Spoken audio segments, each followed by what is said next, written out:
जय जय श्री गजानन स्वामी भक्तन के हितकारी। कलयुग में अवतार लियो है महिमा अपरंपारी। शीश जटा और हाथ में चिलम, मुख पर नाम सुहाना।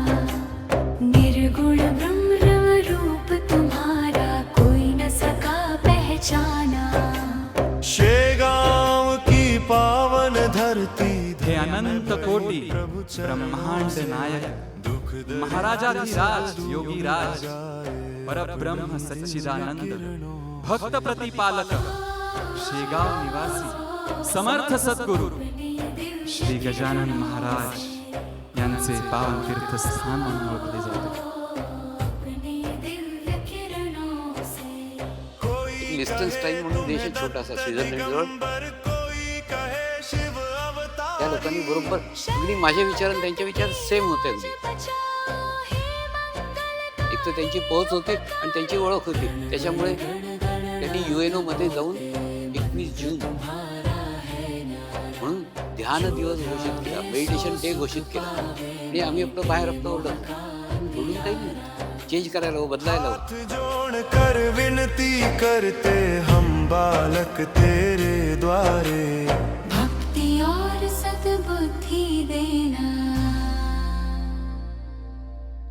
ओ शेगांव वाले प्यारे।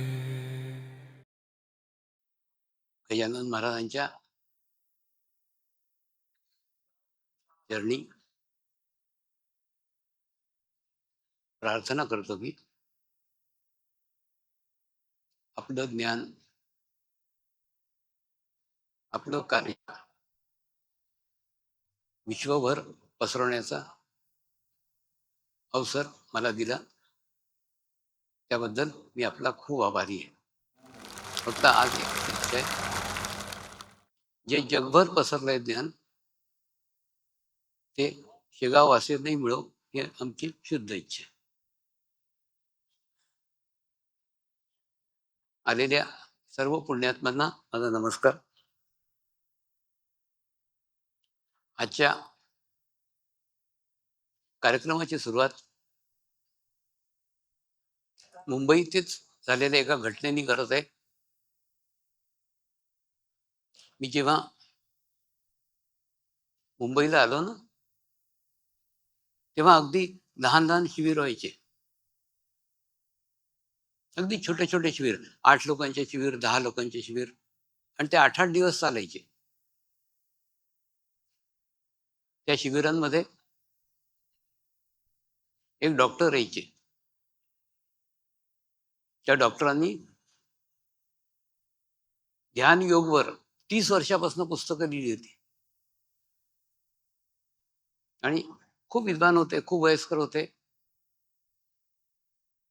आणि रोज प्रत्येक कार्यक्रम संपल्यानंतर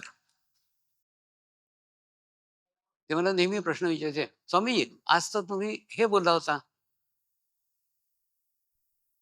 आणि त्या ग्रंथात तर हे लिहिलेलं आहे. पण त्यांनी खूप ग्रंथांचं अध्ययन केलं असतं, खूप पुस्तकांचं अध्ययन केलेलं होतं.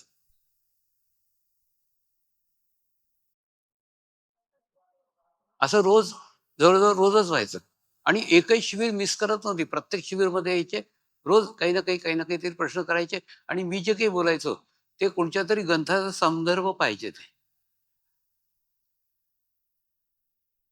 असं खूप दिवस झालं आणि मी त्यांचा खूप रिस्पेक्ट करायचो, पण खूप वयस्कर होते. एक दिवस मी त्यांना हसत हसत म्हटलं, डॉक्टर साहेब एक रिक्वेस्ट आहे. तो म्हणे काय? उद्या सकाळी माझ्याकडे अंगठा छाप बनवून येता का? हसायला लागले. असं का म्हणताय? म्हटलं उद्या सकाळी या, मग सांगतो. दुसऱ्या दिवशी सकाळी 6 वाजता ते माझ्या घरी आले. मी ध्यान करत बसलो होतो, तेही ध्यान करत बसले. आणि 2.25 तास त्यांचं ध्यान लागलं. आणि जेव्हा उठले तेव्हा म्हणे, स्वामीजी मी ना 30 वर्षापासून ध्यानावर, योगावर अभ्यास करतोय, पुस्तके लिहितो, पण इतकं छान ध्यान, इतकं गहन ध्यान आजपर्यंत जीवनात कधीच लागलं नाही. असं का? मी त्यांना म्हटलं, तुम्ही कशाने आला? तर म्हणे, कार घेऊन आलोय. मी म्हटलं, कार सकट माझ्या घरात घुसला का? म्हणे, नाही, कार बाहेर उभी केली आणि पायी पायी पायी पायी घरात आलो. मी म्हटलं, अगदी तसंच पुस्तकाचं ज्ञान तुम्हाला परमात्मा पर्यंत पोहोचवू शकतं. साक्षात परमात्माची अनुभूती नाही करू शकत. कारण पुस्तकं निर्जीव आहे. कोणतंच निर्जीव पुस्तक सजीव माणसाला अनुभूती करूच शकत नाही. आज तुम्ही सगळं पुस्तकाचं ज्ञान सोडून आलाय, अंगठा छाप बनून आलाय, त्याच्यामुळे ती अनुभूती प्राप्त झाली, ते ध्यान लागलं. सांगायचं तात्पर्य, तुम्ही ज्ञानाचा शोध पुस्तकामध्ये करताय, ग्रंथांमध्ये करताय, पण ते तिथे नाहीये. ते फक्त तुम्हाला परमात्मा पर्यंत पोहोचवेल, दाखवेल तुम्हाला. पण पुस्तके निर्जीव आहेत, ते तुम्हाला कधीच अनुभूती करू शकणार नाहीत. अजून एक उदाहरण देतो. जसं आपण एक पुस्तक पाहिलं, त्या पुस्तकात गायीचं चित्र पाहिलं आणि आपल्याला गायीची माहिती मिळाली. गाय 4 पायाची असते, गायीला 2 शिंग असतात, गाय काळी, लाल, पांढरी रंगाची असते, गाय दूध देते, दूध खूप गोड गोड लागतं. ही सगळी गायीची माहिती आपल्याला मिळाली. म्हणजे प्रत्यक्षात जर मैदानावर एक गाढव आणि गाय चरत असेल, तर आपण ओळखू शकतो गाय कोणची आणि गाढव कोणचे. पण जर तुम्हाला गायीचं दूध प्यायचं असेल, तर दूध प्यायला चित्राची गाय काही कामाची नाही. आणि तुम्हाला जर दूध प्यायचं असेल, तर तुम्हाला जिवंत गायच लागेल, तेव्हाच तुम्हाला दूध मिळू शकतं. अगदी तसंच आहे, बिना जिवंत गुरुच्या अनुभूती असंभव आहे.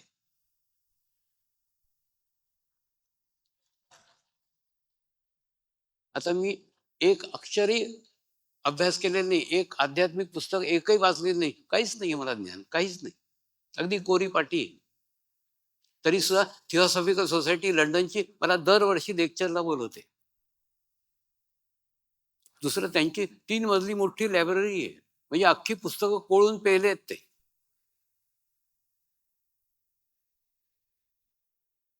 तरी सुद्धा मला का बोलवतात?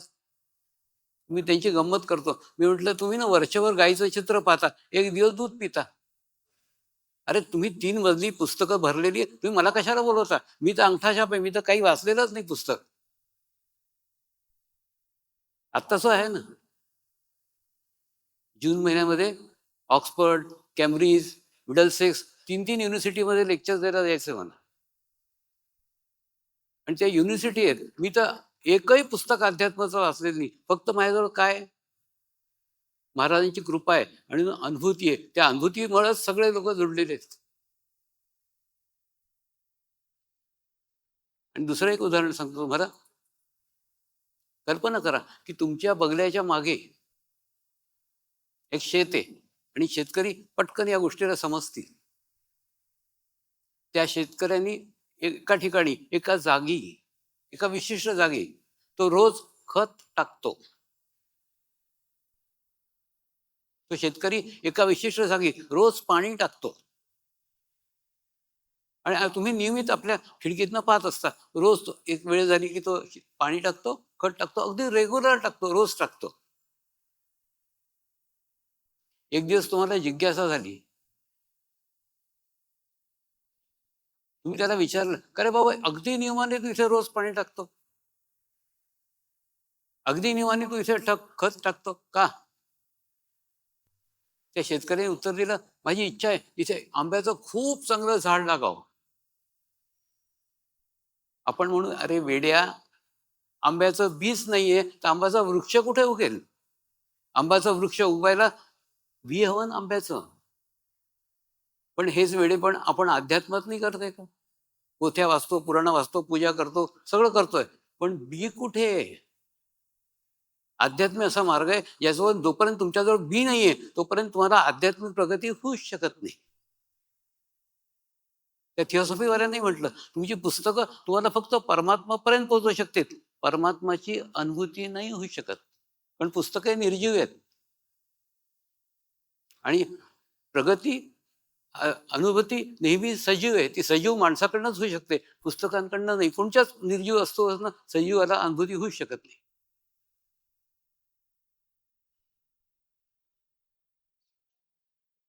काल आपण हे जाणलं की परमात्मा म्हणजे कोणतंही शरीर नाही. या शरीरांना आपण परमात्मा मानतो ना, ते त्या काळातली माध्यम होती. त्यांच्या माध्यमातून आपल्याला परमात्माचं चैतन्य मिळालं, म्हणून आपण त्यांना परमात्मा मानतो.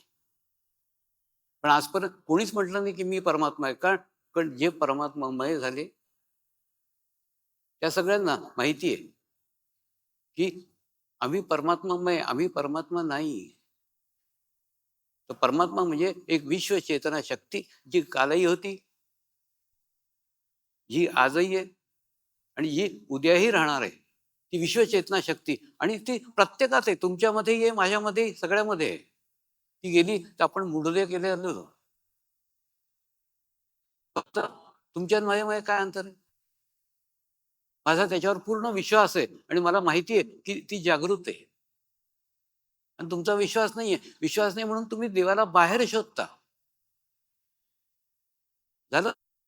शिर्डीच्या साईबाबांकडे काही लोक आले होते. म्हणे आम्ही यात्रेला चाललोय, देवाला शोधायला चाललोय. ते म्हणे यात्रेला जाताय चांगली गोष्ट आहे, पण देवाला शोधायला नको. अरे शोधतात त्याला जो हरवलेला आहे. देव हरवला थोडी, देव तुमच्यातच आहे, तुमच्याच आतमध्ये आहे. फक्त अंतर्मुखी व्हायची आवश्यकता आहे. जोपर्यंत तुम्ही अंतर्मुखी होत नाही तोपर्यंत तुम्हाला देव कधीच भेटणार नाही. आणि एक लक्षात ठेवा, जगामध्ये फक्त गुरुच एक असा आहे जो तुम्हाला अंतर्मुखी करू शकतो. बाकी दुनियात कोणतीच वस्तू तुम्हाला अंतर्मुखी करूच शकत नाही. पण प्रत्येक जण तुमचं चित्त बाहेर नेईल. आता साधक जातात ना, केदारनाथ जातात, बद्रीनाथ जातात, कुठे कुठे जातात. मी त्यांना म्हणतो, चारो धाम जाके आए, निजधाम कब जाओगे? निजधाम म्हणजे आतमध्ये केव्हा जाल? चारी धाम तर जाऊन आले आणि सांगताय तुम्ही लोकांना आम्ही 4 धाम जाऊन आलो. खरं ना, लोक वेडे. वेडे म्हणजे काय? जे सरळ आहे, जे सोपं आहे ते नाही करणार. काहीच खरं देव तुमच्यामध्ये आहे, तुमच्या जवळ आहे, पण ते जे सोपं काम आहे ते नाही करणार. ते सोडून जगभर फिरतील आणि आपला इगो सॅटिस्फाय करतील. मी इकडे जाऊन आलो, तिकडे जाऊन आलो, त्या यात्रेत जाऊन आलो. अरे जाऊन आला, पण तो जो आतमध्ये तो सोडून तू. आणि आतला देव जितका जवळचा आहे तितका बाहेरचा थोडी. तो तुमच्या आतमध्येच देव आहे, आज देव आहे. तर काल आपण जाणलं, परमात्मा म्हणजे विश्वचेतना शक्ती जी आपल्यामध्येच आहे देव. आणि मीच म्हणतो काही नवीन नाही सांगत आहे मी. संत कबीरने म्हटलं ना, मुझको कहाँ ढूंढे रे बंदे, मैं तो तेरे पास हूं. आपण वेड्यासारखे जगभर फिरून राहिलोय. या मंदिरांमध्ये जातो, या यात्रेला जातो, त्या पाठावर जातो, त्या सगळीकडे काहीतरी करायला मिळालं पाहिजे. आपल्या इगोला सॅटिस्फॅक्शन मिळालं पाहिजे. इतक्या लांब गेलो, इतकी मोठी यात्रा केली, इतक्या पहाडावर चढलो. का? देव मिळवण्यासाठी. अरे वेड्या, देव मिळवायचंय, देव तुझ्यातच आहे ना. अंतर्मुखी हो ना. आणि अंतर्मुखी होणं कठीण कठीण कठीण होत चाललंय. माझं बालपण नागपूरमध्ये गेलं आणि नागपूरमध्ये तेव्हा ना फक्त एक तरुण भारत म्हणून एक पेपर येत होता. आणि दुसरं, रेडिओचा कोणाच्याच घरी नव्हता. एखाद्या गल्लीमध्ये कधी कोणाच्या जवळ असलाच असेल, म्हणजे काही विशेष समाचार असेल, लोक जाऊन त्याच्या घरी उभे राहायचे की काय न्यूज आली पाहायला. बस ही प्रचार साधनं फक्त 2 होती. तो तरुण भारत पेपर आणि रेडिओ. आता काय झालं? आता इतकी साधनं झाली आहेत. टीव्ही काय, मोबाईल काय, इंटरनेट काय, खूप से सगळे तुमच्या चित्ताला बाहेर बाहेर बाहेर बाहेर बाहेर नेऊन राहिले. आणि त्याचा दुष्परिणाम काय होतोय? चित्त जितकं बाहेर जाईल तितकी तुमची आत्मशक्ती week week week week week होईल. आता काही महिन्यापूर्वीच चंद्रपूरच्या पोलिसांनी माझा कार्यक्रम चंद्रपूरमध्ये ठेवला. आणि चंद्रपूरच्या पोलिसांनी सांगितलं, स्वामीजी आम्ही सर्वेक्षण केलं, इथे सर्वे केलाय. 5 आत्महत्या दर महिन्याला होतातच चंद्रपूरमध्ये. तर त्याच्यावर काहीतरी बोला ना. तर म्हणून तिथे आत्महत्यांवर बोललो. आणि आत्महत्या का करत होते? काही मोठे पहाड पडले म्हणून नाही. आईनी मोबाईल नाही घेऊन दिला म्हणून आत्महत्या, बापाने टीव्ही पाहून नाही दिला म्हणून आत्महत्या, परीक्षेत नापास झाले म्हणून आत्महत्या. याचं कारण काय? चित्त बाहेर जाऊन जाऊन जाऊन इतकं वीक झालंय, इतकं कमजोर झालंय की छोटीशी गोष्टी आत्महत्या करता प्रेरित करते. अरे 1 वर्षी नापास झालं, पुढच्या वर्षी पास होशील ना. आणि खरं म्हणजे आत्महत्या शब्द चूक आहे, देहहत्या आहे ती. कोणी आत्म्याची हत्या करू शकतं का? मी त्या मुलांना ते समजलं, अरे ती देहहत्या आहे. तुमचं जर वय 80 वर्ष असेल आणि तुम्ही 20व्या वर्षी आत्महत्या केली, 60 वर्ष भडकाल असेच. एवढं तुम्हाला जगावंच लागेल ना. फक्त शरीर राहणार नाही, प्यास लागेल, प्यायला मिळणार नाही, भूक लागेल, खायला मिळणार नाही, फिराल असे इकडे तिकडे. म्हणून त्यानं सांगितलं, ध्यान करा, योग करा. योग जर केलं ना, ऑटोमॅटिकली तुम्हाला आतून आणि तुम्हाला बाहेरून प्रोटेक्शन देतात. आतून प्रोटेक्शन म्हणजे तुम्ही कधीही आत्महत्या करणार नाही. आता मध्ये प्रेस कॉन्फरन्स घेतली होती गोव्याला. महाराष्ट्रात शेतकरी आत्महत्या करतात, त्याच्यावर त्यांनी प्रश्न विचारला, ध्यान केल्याने आत्महत्या रोखतील का? मी उत्तर दिलं, बरोबर रोखतील. का? आज एवढे लाखो साधक आहेत आणि आज 30 वर्ष झाले, 32 वर्ष झाले, कोणीही साधकांनी आत्महत्या केलेली नाही.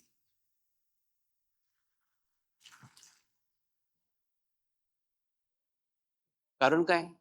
जो मनुष्य आत्महत्या करतो ना, तो काय करतो माहिती आहे? आपल्याला समाजापासून कट ऑफ करतो, आपल्याला आपल्या परिवारापासून कट ऑफ करतो आणि काही दिवस ना एकांतात राहायला लागतो. हळूहळू तो स्वतःचं अस्तित्व छोटं छोटं छोटं छोटं करतो आणि ते अस्तित्व छोटं करून ते समाप्त करतो.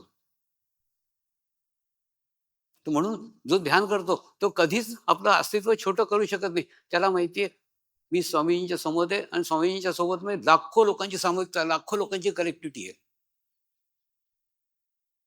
तो कधीच आपल्याला एकटं फ्री करत नाही. आणि किती प्रॉब्लेम असो, किती समस्या असो, त्याला कधी नाही वाटत की आत्महत्या करावी. आणि दुसरं एक लक्षात ठेवा, जीवनामध्ये ज्या दिवशी, ज्या वेळेस तुमच्या मनामध्ये आत्महत्याचा विचार येईल, समजा तुम्ही एकदम नकारात्मक स्थितीमध्ये आणि मग ते नकारात्मक विचार वातावरण फिरत असतात, ते तुमच्यामध्ये बसतील आणि तुमच्याकडनं आत्महत्या करायला तुम्हाला प्रेरित करतील. आणि स्पेशली चंद्रपूरमध्ये तर हा विचार करूच नका. म्हणजे जिथे सामूहिकता, त्याची कनेक्टिव्हिटी येत असल्या विचारांची, तिथे बिलकुल नका करू. सांगायचं तात्पर्य, ध्यान तुम्हाला आतून प्रोटेक्शन देतं की तुम्ही आत्महत्या करत नाही. दुसरं, तुम्हाला बाहेरून प्रोटेक्शन देतं. बाहेरून प्रोटेक्शन देतं म्हणजे तुमची हत्या होऊ शकत नाही, तुमचा ऍक्सिडेंट होऊ शकत नाही. आता जैन मुनी शिबिरात येण्याची कारणं काय? पाहिलं ना, पुष्कळ वेळा त्यांचे रोडवर ऍक्सिडेंट होतात आणि ते मरतात. आणि त्याच्यानंतर त्यांना म्हटलं, तुम्ही ध्यान करा, मेडिटेशन करा, कधीही तुमचा रोड ऍक्सिडेंट होणारच नाही. आणि तुम्ही ना कोणत्याही क्षेत्रात असा ध्यान कराल, प्रत्येक क्षेत्रामध्ये तुमची प्रगती आहे. आता ते जैन मुनीच बिचारे सांगतात ना, स्वामीजी हम जो चातुर्मास करते ना, तो गांव के 2-4 बुढ़े ठुड्डे आके हमारे पास बैठते हैं, बाकी हमारे प्रवचन में कोई आता ही नहीं था. हम 4 महीने रोज प्रवचन करते, आजकल ध्यान करने के बाद में पूरा हॉल भरा रहता है. का? त्या जैन मुनीच्या बोलण्यात व्हायब्रेशन्स आहे, त्याच्यात एनर्जी आहे, त्या एनर्जीमुळे अट्रॅक्ट होऊन सगळे लोक त्यांच्या प्रवचनाला येतात.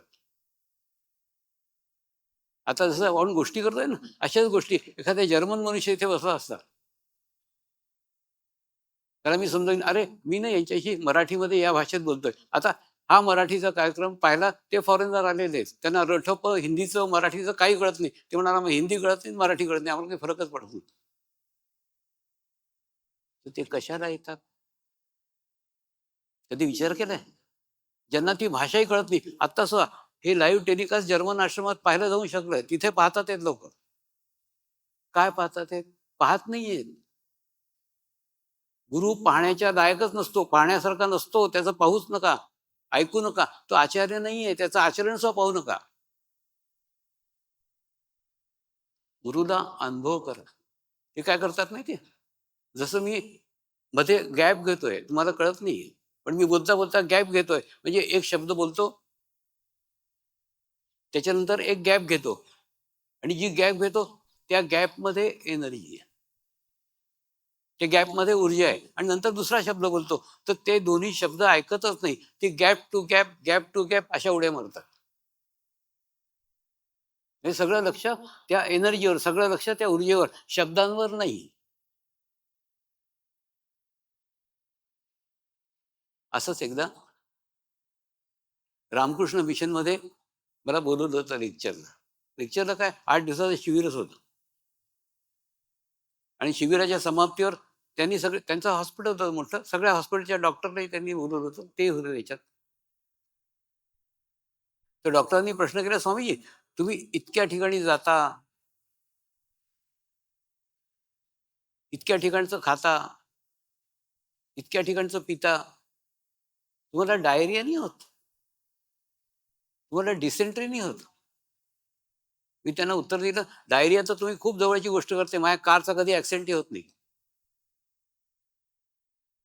त्यांना एकदम खूप आश्चर्य वाटलं. त्यांनी त्यांच्या मठाधीशाला विचारलं, हे स्वामीजी इतक्या कॉन्फिडन्सने गोष्ट कसं बोलू शकतात की माझ्या कारचा कधी ऍक्सिडेंटच होऊ शकत नाही? त्या मठाधीशाने समजवलं, जो मनुष्य ध्यान करतो, जो मनुष्य मेडिटेशन करतो, त्याच्या आसपास एक आभामंडल बनतं, त्याच्या आसपास एक ओरा बनतो, आणि त्या ओरामध्ये तो पूर्ण प्रोटेक्ट असतो, त्याची कधी हत्या होऊ शकत नाही, त्याच्या कधी ऍक्सिडेंट होऊ शकत नाही, त्याला पूर्ण प्रोटेक्शन असतं. त्यांना आधी वाटलं की एकच ड्रायव्हर एकच कार घेऊन फिरतो, म्हटलं नाही, प्रत्येक गावी कार वेगळी, प्रत्येक ठिकाणी ड्रायव्हर वेगळे, पण कधी ऍक्सिडेंट होत नाही, कारण ते ओराचं प्रोटेक्शन असतं. तर सांगायचं तात्पर्य, असं जर युवकांनी ध्यान केलं, मेडिटेशन केलं, तर आतून प्रोटेक्शन मिळेल की तुम्ही आत्महत्या करणार नाही, आणि बाहेरून प्रोटेक्शन मिळेल की तुमचा कधी ऍक्सिडेंट होणार नाही, तुमची कधी हत्या होणार नाही.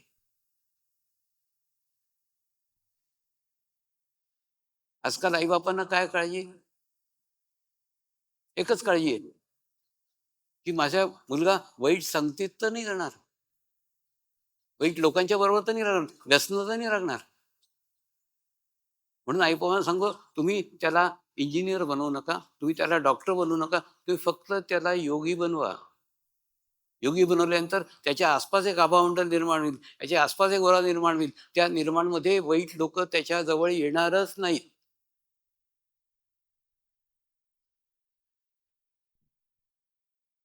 आता वाईट लोक येणार नाही म्हणजे काय? आता हिमालयात जे जायचो ना, तर असं काही एकदम थोडी जायचो, काही या गावात थांबायचो काही दिवस, मग त्या म्हणजे तिथल्या ऑक्सिजन लेवलची आपल्याला ऍडजस्ट करत करत करत करत करत जावं लागतं. असंच एका गावामध्ये थांबलो होतो, आणि संध्याकाळच्या वेळा जसं त्या गावाकडे चाललो होतो ना, त्या गावाचा रामू भिल माझ्याच अगदी जवळून चालला होता. मी पाहिलं त्याला, अरे हा रामूच आहे. त्याला आवाज दिला, ए रामू. तो माझा आवाज ऐकून तो आणखीन थोडा दूर चालला गेला. मी म्हटलं होतं की नाही ऐकलं, मी आणखीन त्याच्या जवळ गेलो, ए रामू. म्हणजे मी बोंगाड, मला काही कळत नव्हतं तो का पळतोय ते. पुन्हा तिसऱ्यांदा आवाज दिला, रामू. तो आणखीन दूर चालला गेला. मी विचार केला, इतके आवाज देतोय, आहे तर हा रामूच, कारण असा ना अंधार झाला होता, पण हा माझ्यापासून दूर दूर का पडतोय? जाऊ दे, त्याचा मूड नसेल, म्हणून आम्ही गावात चाललो. गावात गेल्यानंतर दुसऱ्या दिवशी सकाळी मी त्या रामूला विचारलं, का रे, काल संध्याकाळी तूच होता ना, तुलाच मी आवाज देत होतो ना एकसारखा, रामू रामू रामू म्हणून, आणि तू दूर दूर काय पळवतो बेड्यासारखा? स्वामीजी आपको कैसे मुंह दिखाऊ ना, मैं शराब पिया हुआ था. अगदी असंच आहे. तुमचं जर ओरा चांगला असेल, तुमचं आभामंडळ चांगलं असेल, वाईट लोक तुमच्या जवळच येणार नाहीत. माझ्या आयुष्यात कोणीच वाईट लोक नाही आले. आता माझ्यावर एक टीव्ही सिरियल बनतोय, तो डायरेक्टर विचारतो, तुमच्या वाईट जीवनात काय वाईट अनुभव आले? म्हटलं काहीच नाही आले, वाईट लोक माझ्याजवळ आलेच नाही. कारण काय, एक ओरा आहे, एक आभामंडळ आहे, म्हणजे माझ्या ओरामध्ये येणारी तुमची आध्यात्मिक स्थिती पाहिजे. आता तुम्ही आलात ना, तुमची स्थिती आहे म्हणून आला, नाही तर नाही येऊ शकत. इथे येणं कठीण आहे खूप. इथे पोहोचणंही कठीण आहे. तुम्हाला आठवा कसे आलात ते. खूप कठीण आहे इथे पोहोचणं.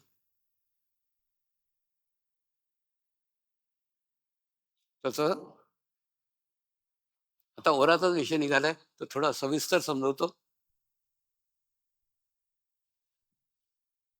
एकदा अहमदाबादला म्युन्सिपल कॉर्पोरेशनच्या हॉस्पिटलमध्ये खूप जुनी गोष्ट आहे, 25-30 वर्ष जुनी. डॉक्टरांचं शिबिर घेतलं आणि डॉक्टरांनी सांगितलं, ज्या शरीराचं ज्ञान तुम्हाला आहे, बाकी तुम्हाला विचारांचं ज्ञान नाहीये. शरीरावर जेव्हा कॅन्सर येतं ना, तेव्हा तुम्ही म्हणता तुला कॅन्सर झाला. पण कॅन्सर कसा एकदम होतो का? नाही. कॅन्सर शरीरावर व्हायच्या आधी तो विचारांवर झालेला असतो. आणि योगी त्या विचाराचं अध्ययन करतो, त्याच्या ओराचं अध्ययन करतो, त्याच्या आभामंडलचं अध्ययन करतो आणि तो सांगतो तुला कॅन्सर होणार आहे. असं डॉक्टर कोणी सांगू शकतो का? नाही सांगू शकत. पण तुमच्या इथे विचारांचं अध्ययन नाही. तुम्ही तर ज्या शरीराला टच करून पाहता, फक्त त्याचंच अध्ययन तुमच्याजवळ आहे. पण ओराचं नाहीये, आभामंडलचं नाहीये, विचारांचं नाहीये. अध्यात्म त्याच्याहून वरती आहे, सायन्सहून खूप वर आहे. तर माझा ना सगळ्या डॉक्टरांनी मजाक उडवला होता. स्वामीजी, आभामंडळ वगैरे काही नसतं, ओरा काही नसतं, नुसती तुमची काल्पनिक कल्पना आहे. आता तेव्हा माझ्याजवळ काही प्रूफ नव्हते, तेव्हा काही एवढे सायन्सचं डेव्हलपमेंट झालं नव्हतं. तुम्ही काय त्यांना सबूत देऊ? मी ऐकलं नुसतं. त्याच्यात नंतर आता 3 वर्ष आधी अहमदाबादच्या मेडिकल कॉलेजनी पुन्हा शिबिर ठेवलं. 1500 डॉक्टर आले होते. सगळे गुजरातचे मोठमोठे डॉक्टर सगळे आले होते आणि बाहेर मशीन ठेवलं होतं ओराचं. त्या ओरामध्ये त्यांचं ओरा चेक केला गेला. त्याच्यानंतर त्यांनी 3 दिवसाचं शिबिर अटेंड केलं. त्यानंतर परत त्यांचा ओरा चेक केला आणि त्या ओरामध्ये काय चेंज आला, काय बदलाव आला, तो त्यांना जाणवला. सांगायचं तात्पर्य, आता सायन्सचं एवढं डेव्हलपमेंट झालंय की समोरचा मनुष्य कसा आहे ते ओळखतो. आणि विदेशामध्ये काय माहिती, पुष्कळसे डॉक्टर आज या ओराचा उपयोग मेडिकल ट्रीटमेंटसाठी करतात. म्हणजे काय, कोणी पेशंट आला ना, त्या पेशंटचा आधी ओराच काढतात, आधी आभामंडळ चेक करतात, त्या पेशंटचे विचार कोणते आहेत. पण ते म्हणतात यांनी घाणेरडे विचार करून हा रोग आणलाय. आम्ही रोग ठीक जरी केला तरी परत तो घाणेरडे विचार करेल आणि परत रोग येईल, तर काय फायदा त्या ट्रीटमेंटचा. तर आधी त्याच्या विचाराचं अध्ययन करतात. त्याचे विचार जर सुधारले तर आम्ही ट्रीटमेंट केल्यानंतर तो रोग कधी येणारच नाही. तर सांगायचं तात्पर्य, त्या अहमदाबाद मेडिकल कॉलेजच्या शिबिरामध्ये लोकांना कळलं की ओरा असतो. ओराचे आता ओरा म्हणजे काय? ओरा म्हणजे तो मनुष्य किती विचार करतो, त्याची आध्यात्मिक स्थिती काय आहे, त्याचं चित्त शुद्ध किती आहे, चित्त किती पवित्र आहे. त्या पवित्र चित्ताचं प्रकाश म्हणजे ओरा. झालं ना. एकदा ना, म्हणजे जगामध्ये वेगवेगळ्या ठिकाणी शिबिरं घेत असतो. तर जपानचे चांगले साधक मला माहिती आहेत, कॅनडाचे चांगले साधक मला माहिती आहेत, पण त्यांना एक दुसऱ्यांना ते ओळखत नाही. माझी खूप इच्छा होती की एकदा त्या सगळ्यांना एकत्र करावं. आणि होतं काय, विदेशात गेले ना तर तिथे 3 दिवसाची शिबिरं होतात आणि त्यांची इच्छा असते की 8 दिवसाचं करावं. आणि 8 दिवसाचं करायला हॉटेलमध्ये वगैरे खूप खर्च येतो. मी त्याच्यातनं रस्ता काढला. मी त्यांना म्हटलं, एक काम करा, तुम्ही सगळेजण गोव्याच्या आश्रमात येऊन जा. मी तुमची खायची पियची राहायची सगळी व्यवस्था करतो आणि तिकीटं तुम्ही तुमची काढा. आणि असं त्यांनी काढलं आणि आले. तर आंतरराष्ट्रीय रिट्रीट 8 दिवसाची गोव्याला झाली आणि तेव्हापासून होऊन राहिली. गोव्याला होते, डिसेंबरमध्ये येतात ते. तर असंच एकदा डिसेंबरमध्ये शिबिर झाली असताना आपले आयुष मंत्री श्रीपाद नाईकजी ते आले होते. त्यांनी तिथे पाहिलं की एवढे सगळे लोक आले, सगळे आले. त्यांनी रिक्वेस्ट केली, स्वामीजी मी सांसद लोकांसाठी एखादं शिबिर ठेवू का दिल्लीला, प्रयत्न करू का? म्हटलं करा, तुम्ही कराल तर मी तुम्हाला डेट देईन, पण मला आधीपासून कळवा, पण माझ्या एकदम मला डेट देता नाही येत. कारण खूप आधीच्या डेट बुक असतं. आत्ताचं ऑगस्टपर्यंतच्या सगळ्या डेट बुक आहेत. त्याच्यानंतर काही डेट दिली जाऊ शकते. तर त्यांनी दिल्लीमध्ये सांसद लोकांसाठी शिबिर ठेवलं. ही गोष्ट तेव्हाची जेव्हा सुमित्रा महाजन अध्यक्ष होता तेव्हाची. त्या शिबिरामध्ये सगळे सांसद वगैरे आले होते. आणि मी त्या सांसदांसमोर काय प्रपोजल ठेवलं माहिती? खूप विचित्र प्रपोजल आहे. मी त्यांना म्हटलं, जितके आध्यात्मिक गुरु आहेत, जे म्हणतात आम्ही आध्यात्मिक गुरु आहेत, त्या सगळ्यांचा ओरा चेक करा.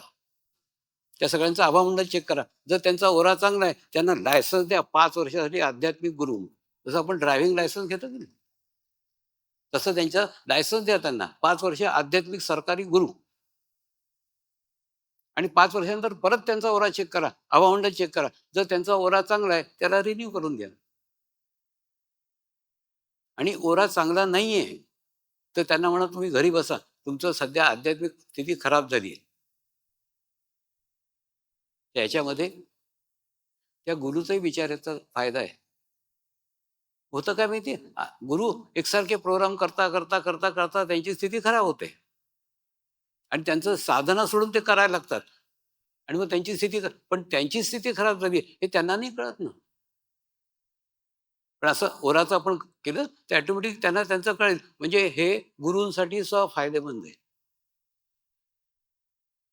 दुसरं साधकांसाठी फायदेमंद आहे. एका गुरुचा सत्यानाश झाला तर लाखो साधकांचा भाव तुटतो. म्हणजे त्याच्या साधकांसाठी चांगलं आहे, त्या गुरुसाठी चांगलं आहे. तसं कंपल्सरी करा ना. अच्छा, दुसरं कंपल्सरी करा ना असं नाही. जसं विना ड्रायव्हिंग लायसन्सचंही कोणी कार चालवतं की नाही, अगदी तसंच. तुम्ही सांगा ज्यांना करायचंय त्यांनी घ्या आमच्याकडनं लायसन्स, नाही घ्यायचं नका घेऊ. असं मी त्या सेंट्रल गव्हर्नमेंटला सांगितलं होतं. सगळेजण नुसतं मुस्कुराले, हसले, पण करायची हिंमत कोणी नाही दाखवली. आणि ते सेंट्रल गव्हर्नमेंटचं सोडा, मला वाटतं आता तर अशी वेळ आहे की आपल्या राज्याच्या सरकारने करावं, महाराष्ट्र गव्हर्नमेंटने काढावं ना. जितके आध्यात्मिक गुरु आहेत सगळ्यांचा ओरा चेक करा. म्हणजे फ्रॉड होणार नाहीत. नाही म्हणजे ना, आता सायन्स इतकं प्रगती झालंय, तेव्हाही तुम्ही बुद्धू बनता. याच्याहून जास्त आणखीन काय दुर्भाग्य होऊ शकतं? कोणी म्हटलं मी आध्यात्मिक गुरुवरा चेक कर. आणि दुसरं, लायसन्सधारी आध्यात्मिक गुरूंकडे तुम्ही जा ना, फालतू ठिकाणी जाणारच नाही. तुम्हालाही गॅरंटी मिळेल की अरे हा लायसन्सधारी आहे, चला याच्याकडे जा, लायसन्स द्या ना. म्हणजे आता सायन्सची इतकी प्रगती झाली, खरं सांगतोय, सायन्सची इतकी प्रगती झाली, जिवंत गुरुला ओळखणं एकदम सोपं आहे, एकदम साधं आहे. म्हणजे तुम्ही जर बुद्धिवादी आहे, त्याचा ओरा चेक करा, त्याचा ओरा पहा. त्याचा ओरा चांगला आहे, त्याला गुरु माना. नाहीये, नका मानू. पण किती गुरूंनी आपले ओरा दाखवलेत, किती चेक केले. मला वाटतं सध्या जी स्थिती आहे ना, त्या स्थितीत महाराष्ट्रालाच ते कंपल्सरी करणं जरुरी आहे, की महाराष्ट्र सरकारने कंपल्सरी करावं की ज्या आध्यात्मिक गुरु आहेत त्यांनी लायसन्स घ्यावं आणि आपले ओरा चेक करवावे. ओरा बरोबर सगळी आध्यात्मिक स्थिती कळते.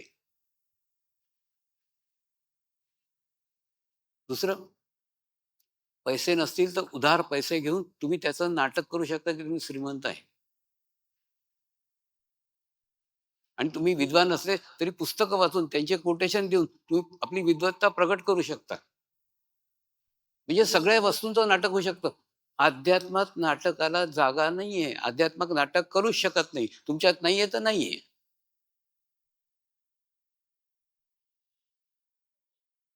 आता ओरा एक इतकं सशक्त माध्यम आहे, ज्या माध्यमाने तुम्ही आध्यात्मिक गुरूंना ओळखू शकता. जर तुम्ही बुद्धिवादी येत आणि जर तुम्ही भाव आले तर गजानन महाराजांच्या इथे जा ना, डोकं फोडा ना आपलं. नारळ फोडता ना, तसं डोकं फोडा तिथे. त्या समाधीवर मागा, मला आत्मसाक्षात्कार द्या, मला आत्म अनुभूती द्या, मला आध्यात्मिक प्रगती द्या. हे मागितलं होतं मी, म्हणून पोचला इथे. मी नाही मागायला गेलो कोणत्या भौतिक गोष्टी. तुम्ही भौतिक गोष्टी मागता, ते पूर्ण होता, परत येता. पुन्हा काही प्रॉब्लेम झाली, परत जाता शेगावला, मागता, परत येता. अरे वेड्यानो, 3-3दा कळल्यानंतर तुम्हाला अनुभव नाही आला. इथे जे मागू शकतो ते मागितल्यानंतर सगळं मिळतं. तर आध्यात्मिक प्रगती का नाही मागत? आत्मसाक्षात्कार का नाही मागत? एकदा मागा ना. जे मागितल्यानंतर पुन्हा तुम्हाला मागायची गरजच पडणार नाही काही. तुमच्या जरुरीच्या आधी तुम्हाला त्या वस्तू अवेलेबल राहतील. तुमचं चित्त आतमध्ये जाईल. तुमच्यातला परमात्मा जागृत होईल. तुम्हाला त्याच्यावर विश्वास बसेल की परमेश्वर माझ्याच मध्ये आहे. मग परमात्म्याचा शोध संपेल. तर पुष्कळ लोक विचारत ना, जिवंत गुरुला शोधायचं करत, तुम्ही एवढं कौतुक करता जिवंत गुरुचं. म्हटलं 2 कारण. पहिलं एक, बुद्धिवासी असाल तर त्याचा आध्यात्मिक ओरा चेक करा. जर तुम्ही भाव आले असाल तर समाधीस्थ गुरुसमोर जाऊन प्रार्थना करा, प्रेयर करा, मागा, आत्मसाक्षात्कार मागा, आत्मअनुभूती मागा. आणि जर मागितलं ना, ते तुम्हाला देऊ शकत नाही, पण ते तुमची देण्याची व्यवस्था करू शकतात.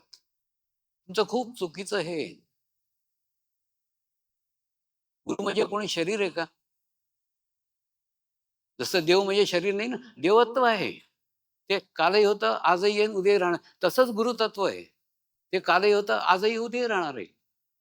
आता तुम्ही जा ना गजानन महाराजांच्या इथे मागा, आत्मसाक्षात्कार द्या. ते नाही देणार, पण ते देण्याची व्यवस्था करू शकतात. हे कशी प्रकारे माहिती? तसं एका बिछाण्यावर पडलेले आजोबा आहेत, ज्यांना उठता नाही येते, बसता नाही येते. आणि तू एक नातू जाऊन त्यांना म्हणतो, आजोबा चला ना कबड्डी खेळायला. माझ्याशी कबड्डी खेळा ना. आता आजोबा तर कबड्डी नाही खेळू शकत, कारण ते म्हातारे झाले. मग आजोबा काय करतील? तुमच्या वयाचा जो मुलगा आहे, त्या मुलाला सांगते, जा रे याच्याबरोबर कबड्डी खेळ. म्हणजे ती व्यवस्था करू शकतात, ती व्यवस्था देऊ शकतात. तसंच तुम्ही समाधीस्थ गुरु ही जागा आहे जिथून तुम्हाला प्रेरणा मिळू शकते, जिथून तुम्ही त्या जिवंत गुरुपर्यंत पोहोचू शकता. पुन्हा माझ्या विषयावर येतो.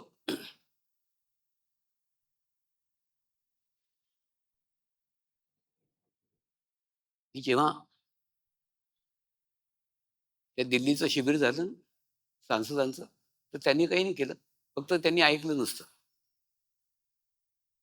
त्याच्यानंतर मी इंग्लंडला गेलो. इंग्लंडला थिओसॉफिकल सोसायटीमध्ये खूप 3 दिवसाचं शिबिर झालं. आणि त्या शिबिरामध्ये मी प्रपोजल ठेवलं की मी आत्ता ना सांसद लोकांचं शिबिर घेऊन येऊन राहिलोय. आणि त्यांच्यासमोर मी प्रपोजल ठेवलं की तुम्ही प्रत्येक आध्यात्मिक गुरुचा ओरा चेक करा, आभामंडल चेक करा. त्यांनी केला नाही. नंतर ते इंग्रज म्हणाले, स्वामी तुमचा पण तो ओरा 15 वर्ष जुना आहे, तुमचा पण तो 10 वर्ष जुना आहे, तुमचा आत्ताचा ओरा चेक करू द्या ना. जर आत्ताचा ओरा चेक केला आणि जर तो ओरा चांगला असला तर आम्ही ध्यान शिकू, आम्ही मेडिटेशन शिकू. मी म्हटलं ठीक आहे. तसं अगदी समोर एक स्टेशन होतं, ते त्याला ट्यूब म्हणतात. ते आपण जसं मेट्रो म्हणतो की नाही, तसं त्याला ते ट्यूब म्हणतात. त्या ट्यूबमध्ये मला बसवून घेऊन गेले लंडनला.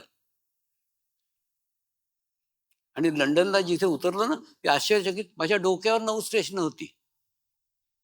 म्हणजे ज्या शिडी हळूहळू वर चाललो होतो ना, प्रत्येक वेळा अशी स्टेशन रस्त्यात लागत लागत होती. म्हणजे विचार करा, ते लंडन शहर किती पोखरून ठेवलंय.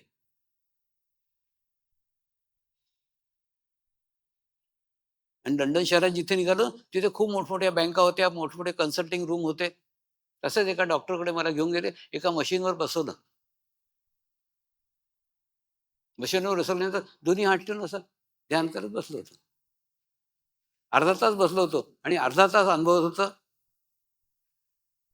काहीतरी स्पंदनं मूलाधार चक्रावर जाणवत जाते, थोड्या वेळाने स्वादिष्टांवर जाणवत जाते, नाभीवर जाणवत जाते, हार्टवर जाणवत जाते, विशुद्धीवर जाणवत जाते, आज्ञावर जाणवत जाते, सहस्रावर जाणवत. मी ती मशीन जी चेक करत होती ना, त्याच्यात प्रत्येक चक्रावर स्पंदनं जाणवत होती. आणि अर्धा तासाने त्यांचं चेकिंग जेव्हा पूर्ण झालं ना, तेव्हा त्या डॉक्टरनी मला पहिला प्रश्न केला, तुम्ही जिवंत कसे आहात? मी म्हटलं का? नाही म्हणे, हा त्या माणसाचा ओरा आहे ज्या माणसाचा शरीरभाव पूर्णपणे संपला. तर शरीरभाव संपला तर तुमचं शरीरही संपायला हवं. तुम्ही त्याला म्हटलं, ही माझी ध्यानाची स्थिती आहे. 24 तास या स्थितीत नसतो. सगळे म्हणजे काय म्हणतात ना, ट्रस्टी, साधक आपल्याला काय प्रॉब्लेम, समस्या सांगून मला खाली आणून ठेवतात. या स्थितीत 24 तास नसतो. नंतर त्यांनी एक मोठं पुस्तक दिलं. त्या पुस्तकात 15 पेजचं पुस्तक आहे. त्यात पूर्ण ओराची डिटेल्स आहे. या चक्रावर काय स्थिती आहे, या चक्रावर काय स्थिती आहे, या चक्रावर काय स्थिती आहे. नंतर ते पुस्तक ट्रस्टनी पूर्ण जगात वाटलं. सगळ्या जगामध्ये, सगळ्या आश्रमांमध्ये, सगळ्या देशांमध्ये ते गेलं. ते जेव्हा लंकेत गेलं ना,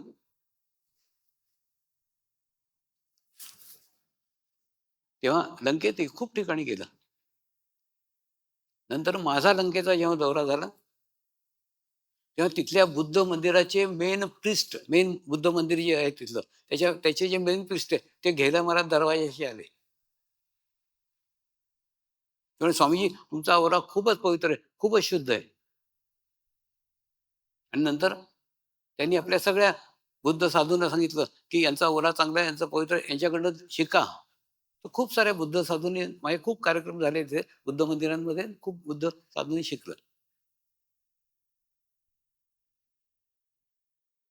ही गोष्ट जेव्हा तिथल्या प्रधानमंत्रीला कळली ना, तर प्रधानमंत्रीची असं 7 लेअरची सिक्युरिटी होती. इतकी सिक्युरिटी असताना सुद्धा त्यांनी मला बोलवलं. 2 तास खाली जमिनीवर बसून ध्यान शिकलं.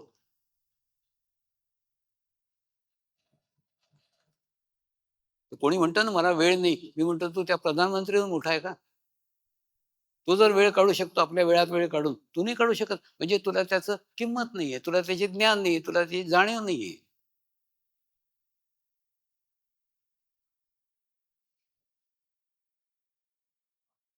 दुसरं, एकदा काय झालं, इंग्लंडमध्ये एका पादरीच्या घरी थांबलो होतो. आणि टीव्हीवरती एक कार्यक्रम चालला होता. त्या कार्यक्रमामध्ये एक मुलगी बसली होती, अनाउन्सर. ते एक मनुष्य केरलियन फोटोग्राफीचा कॅमेरा घेऊन आला आणि त्या मुलीला म्हणाला, मी तुझा फोटो काढीन. फोटो काढून त्याच्यात कोणते कलर्स येतात ते पाहीन, आणि ते कलर पाहून मी सांगेन तू कशी मुलगी आहे. त्यांनी त्याचे फोटो काढले, तिचे फोटो काढून फोटोच्या आसपास जे कलर्स आले, ओराचे कलर्स असतात, ते प्रत्येकाचा आहे बरं. आणि माझाच ओरा असं नाही, तुमचाही ओरा आहे, प्रत्येकाचा ओरा असतोच. तर ते कलर्स पाहून त्यांनी सांगितलं तू कशी मुलगी आहे, तुझे विचार असे आहेत, सगळं सांगितलं. मी त्या पादरीला म्हटलं, मला कॅमेराही नकोय, मला मुलगीही नकोय, मला फोटोही नकोय, मला कलरही नकोय, मी तसंच सांगू शकतो. ते म्हणे ठीक आहे, म्हणजे पुढच्या वेळा तुम्ही याल ना, तेव्हा आपण तो कार्यक्रम ठेवू. तेव्हा पुन्हा नेक्स्ट टाइम गेलो ना इंग्लंडला, तेव्हा तिथल्या एका हिरोईननी कार्यक्रम ठेवला होता माझा. आणि एका टीव्हीवाल्याने त्याला सांगितलं होतं की तू जर बसशील तर तुझ्या गुरुचा कार्यक्रम आम्ही घेऊ. तर ती बसलेली शेजारी, मी बसलो.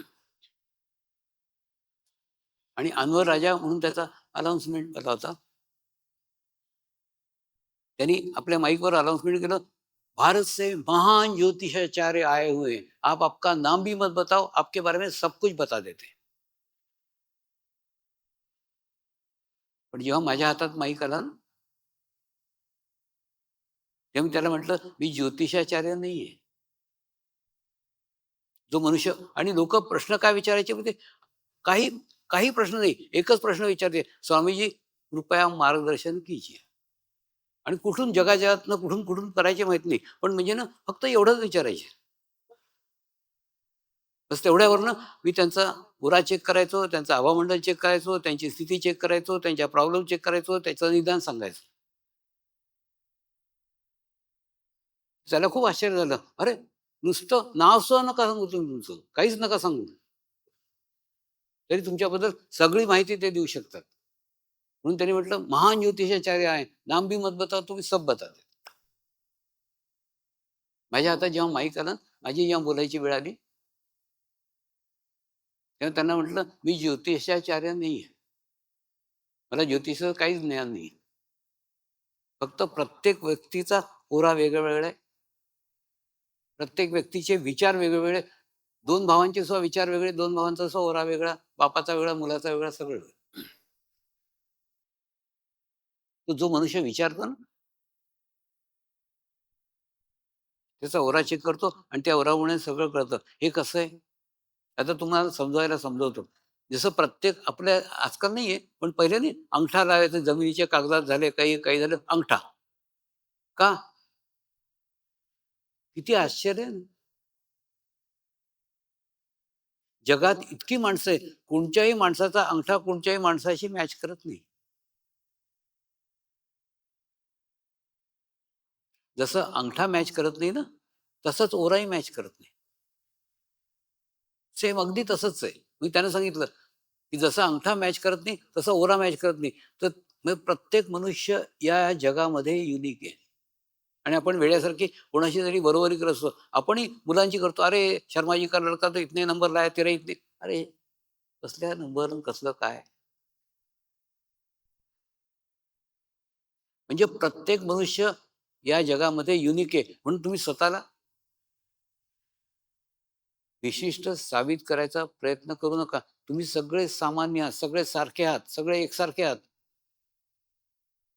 फक्त तुमचा अहंकारच, तुमचा इगोच काहीतरी वेगळं करायचा प्रयत्न करत असतो. सांगायचं तात्पर्य, आता तुम्ही म्हणाल, "हे ज्ञान तुम्हाला कोणाकडनं मिळालं? हे ज्ञान मला कोणाकडनं मिळालं मला माहीत नाही." मग प्रत्येक गुरुजवळ राहिलो ना, तर प्रत्येक गुरुकडनं काय ज्ञान मिळालं ते माहिती नाही. कोणत्या गुरुने दिलं तेही माहिती नाही. त्या गुरुलाही नसेल माहिती की मी घेतलं. पण प्रत्येक गुरुला समर्पित राहिलो. या गुरु मी माझ्या जीवनात पुष्कळ असे गुरु आले. प्रत्येक गुरुला समर्पित राहिलो. तर कोणत्या गुरुकडनं ते मिळालंय माहिती नाही. कोणत्या गुरूने दिलं हे ना, हे दिलं घेतलं नाही जाऊ शकत. आत्मज्ञानाचं क्षेत्रच वेगळं आहे. इथे देण-वाण, घेवाण नाही. शरीराचा काही रोलच नाहीये. जसं म्हटलं ना, YouTube सारखं आहे. इकडे 100 ml पाणी टाका, 50 ml इकडे जातं. तसं तुम्ही कोणत्याही गुरुला समर्पित राहा. गुरुचं सगळं ज्ञान शिष्यात आपोआप येतं. गुरु देत नाही, शिष्य घेत नाही.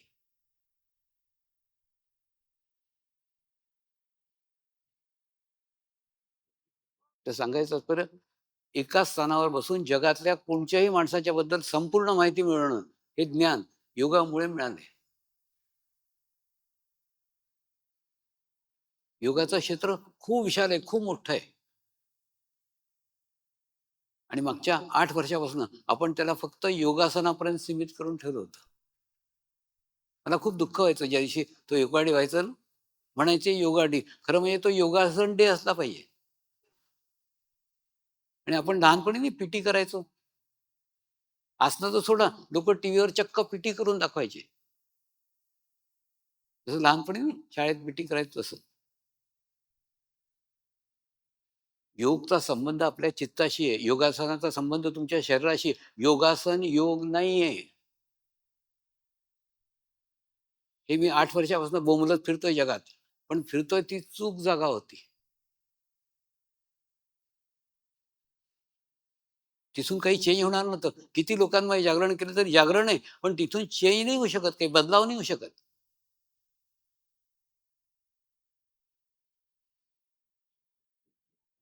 एक लिस्टनस्टाईन म्हणून देश आहे छोटासा स्वित्झर्लंडजवळ.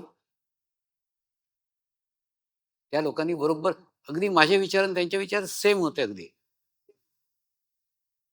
एक तर त्यांची पोहोच होती आणि त्यांची ओळख होती. त्याच्यामुळे त्यांनी UNOमध्ये जाऊन 21 जून म्हणून ध्यान दिवस घोषित केला, मेडिटेशन डे घोषित केला. आणि आम्ही बाहेर ओरडत होतो. ओरडून काही नाही होत. चेंज करायला हवं, बदलायला हवं. आत्ताही मी इथे अनुष्ठानात होतो राजकोटला आणि त्याच वेळेला त्यांचं संमेलन झालं दक्षिण कोरियामध्ये. आणि त्या संमेलनात मी गेलो नव्हतो, पण तरी मी माझा व्हिडिओ करून त्यांना पाठवला होता. तर प्रत्येक गुरु आपल्या ध्यान पद्धतीचं सगळे त्यांचा एकच उद्देश आहे, सगळे ध्यान करणारे एक ठिकाणी संघटित हो. तर प्रत्येक गुरु आपल्या ध्यानाच्या पद्धतीबरोबर बोलवतात. आमची ही पद्धत आहे. जपानवाले म्हणाले, नाही आम्ही आधी 10 मिनिटं करतो, मग काही दिवसांनी 20 मिनिटं करतो, मग काही दिवसांनी 30 मिनिटं करतो. मग असं करता करता वाढवतो. काही ख्रिश्चन गुरु म्हणाले, आम्ही त्यांना पापाची भीती दाखवतो. ती भीती दाखवून करतो. म्हणजे सांगायचं प्रत्येक जण आपापली टेक्निक, आपापली प्रकार सांगत होता. आणि मी सांगितलं, मी काहीही करत नाही. काहीच करत नाही. फक्त गुरूंकडनं जो संस्कार मला मिळालाय, तो संस्कार लोकांमध्ये वाटतो आणि त्यांनीच अनुभूती होते. तो अनुभूतीचा संस्कार आहे. आणि त्यांना मी ध्यानची पूर्ण व्हिडिओ कॅसेटच बनवून पाठवली तिथून. ते पाहून ते इतके प्रभावित झाले. ते म्हणे, अनुभूतीचा प्रकार कधीच कोणी बोललं नाही. आणि संस्कार हा प्रकारच त्यांना माहीत नव्हता. तर त्यांनी मला एशियाचा हेड नियुक्त केलंय त्या संमेलनात आणि मी गेलोच नव्हतो. आता पूर्ण एशियाचा अध्यक्ष म्हणून त्यांनी घोषित केलंय.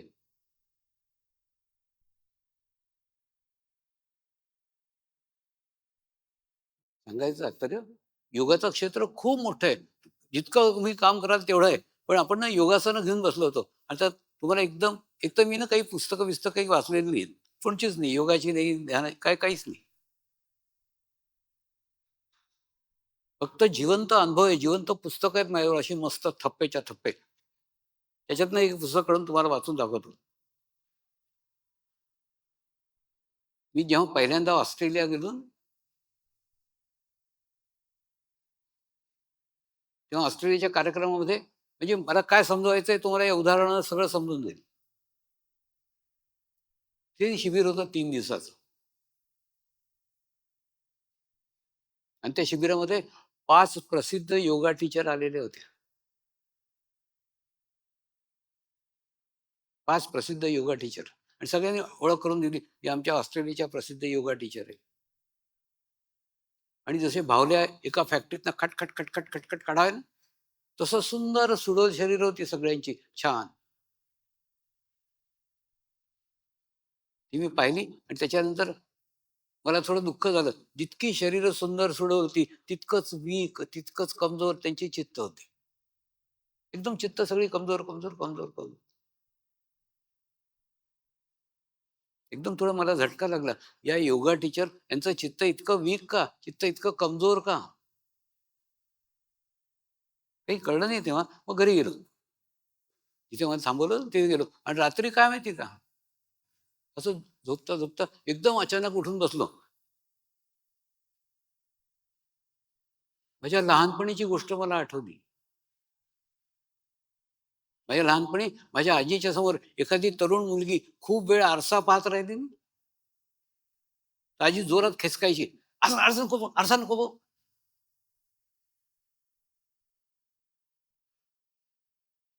मी लहानपणी विचार करायचो, ती मुलगी आरसा पाहते, आजी उगीचच कटकट करत असते.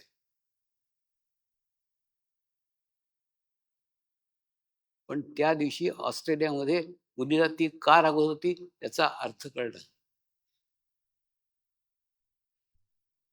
ती मुलगी आरशामध्ये एकसारखं काय पाहिल?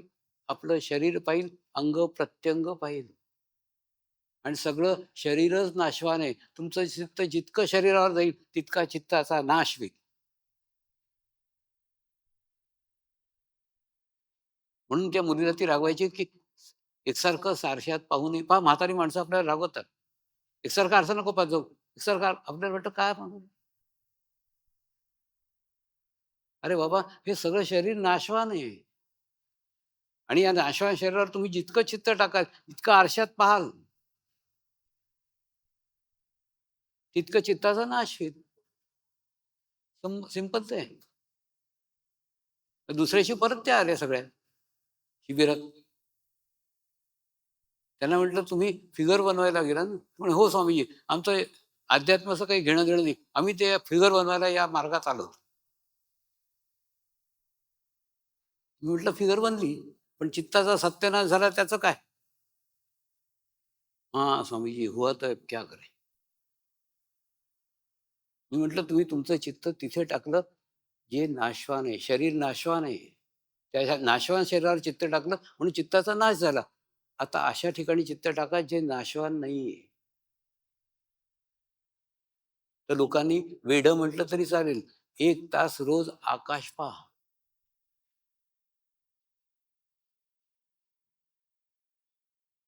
आकाश नाशवर नाहीये तर काय होईल? हळू तुमचं स्ट्रॉंग चित्त होईल. पण तुम्ही चित्त कुठे टाकताय? जे नाशवर नाहीये तिथे.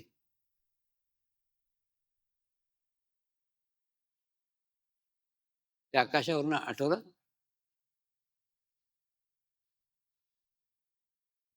मी आत्ता राजकोटला ना प्रचारकांचं एक शिबिर घेतलं. जे लोक प्रचार करतात ना त्यांचं शिबिर. यंगस्टर होते सगळे आणि आमच्या आश्रमामध्ये विशेषतः सगळ्या आश्रमामध्ये यंगस्टर सांभाळतात ते. आता मी ना एक आंतरराष्ट्रीय शिबिर घेतलं होतं, ज्याच्यात जगातले सगळ्या धर्माचे गुरु आले होते. तर नेपाळचे काही गुरु आले होते. ते म्हणे, "स्वामीजी, आमच्या आश्रमात सगळे बुड्ढेच असतात. तुमच्या आश्रमात सगळे तरुण का?" मी म्हटलं, "मी पोथी पुराणाच्या गोष्टी सांगत नाही. मी आजच्या गोष्टी सांगतो, माझे अनुभव सांगतो. ते त्यांना जास्त जवळचे वाटतात." सांगायचं तात्पर्य, तरुण मुलं सगळे आश्रम सांभाळून राहिले.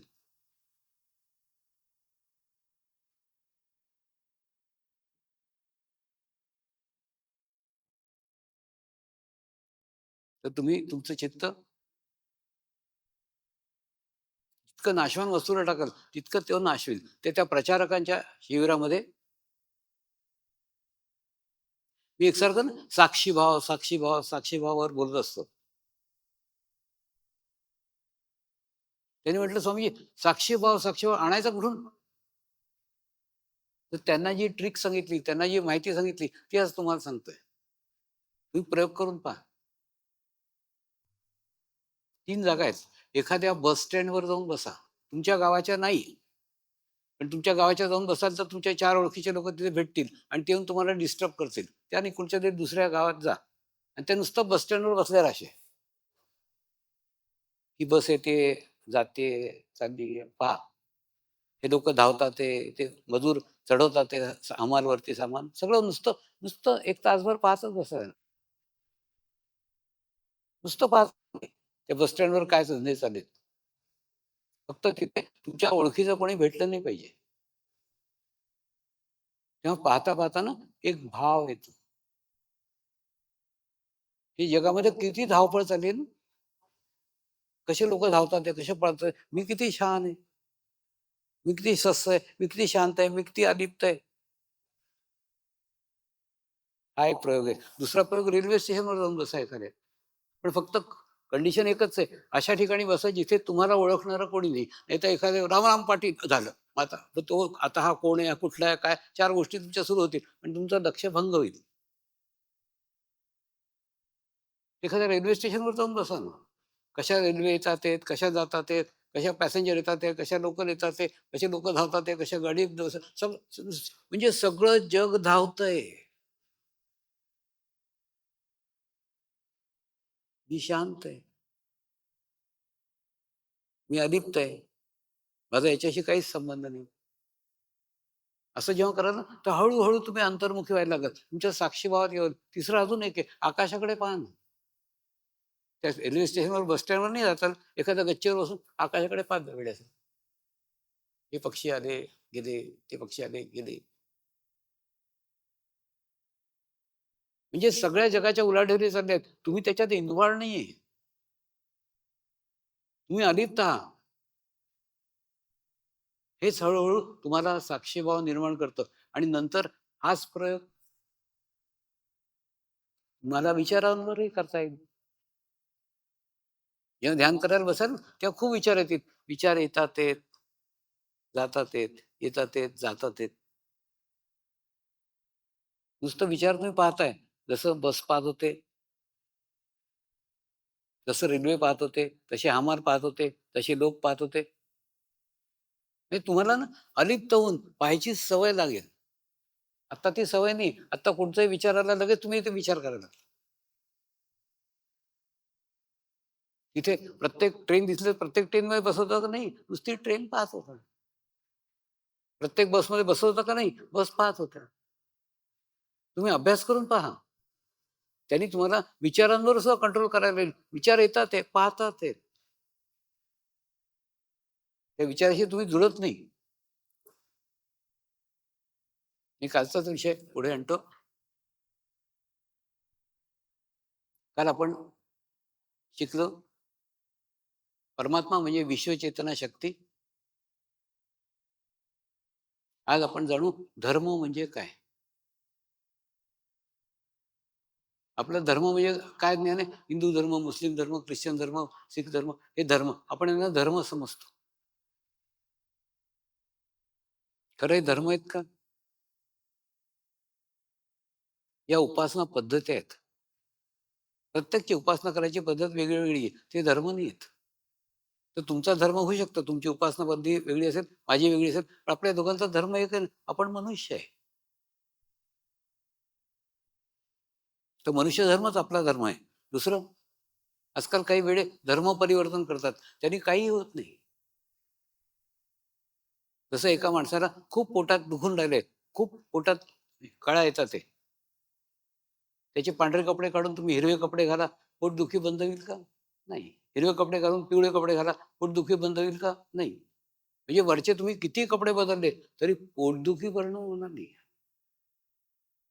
पोटदुखी बंद होईल फक्त आणि फक्त पोटाच्या औषधाने. तसंच तुम्ही बाहेरचं किती परिवर्तन करा, त्यांनी काहीही तुमची आध्यात्मिक प्रगती होणार नाही. प्रगती होईल आत्मसाक्षात्काराने, आत्मानुभूतीने. आणि आत्मसाक्षात्कार मिळाल्यानंतर तुम्हाला कळेल तुम्ही शरीर नाहीये, तुम्ही एक आत्मा आहात. हे कसं प्रकारे माहिती? जसं होतं ना, लहानपणी आपण परीक्षेच्या वेळा आईला म्हणायचो, आई मला इतक्या वाजता उठवून दे, माझी परीक्षा आहे. आई आपल्याला उठवायची आणि आपण अभ्यास करायचो. तसंच हे अनुभूती म्हणजे काय? तुम्हाला जागृत करणं.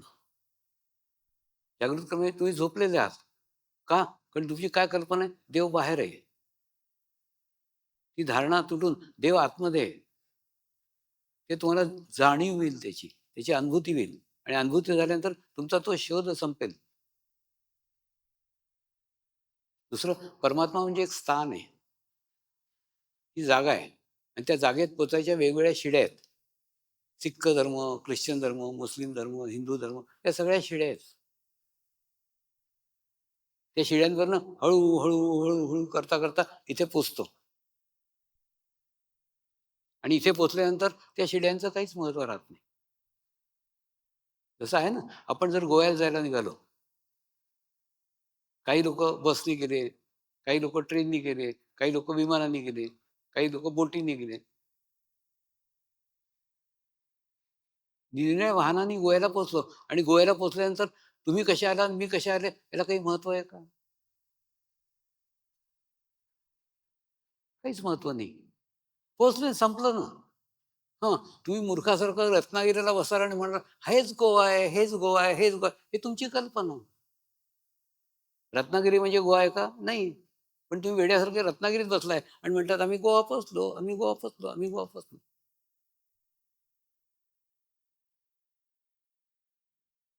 तसं गुरुचं अजून एक प्रमाणपत्र सांगतो, गुरु कधीही कोणत्याही शिडीवर बोलत नाही, कारण तो शिडीवर नसतोच.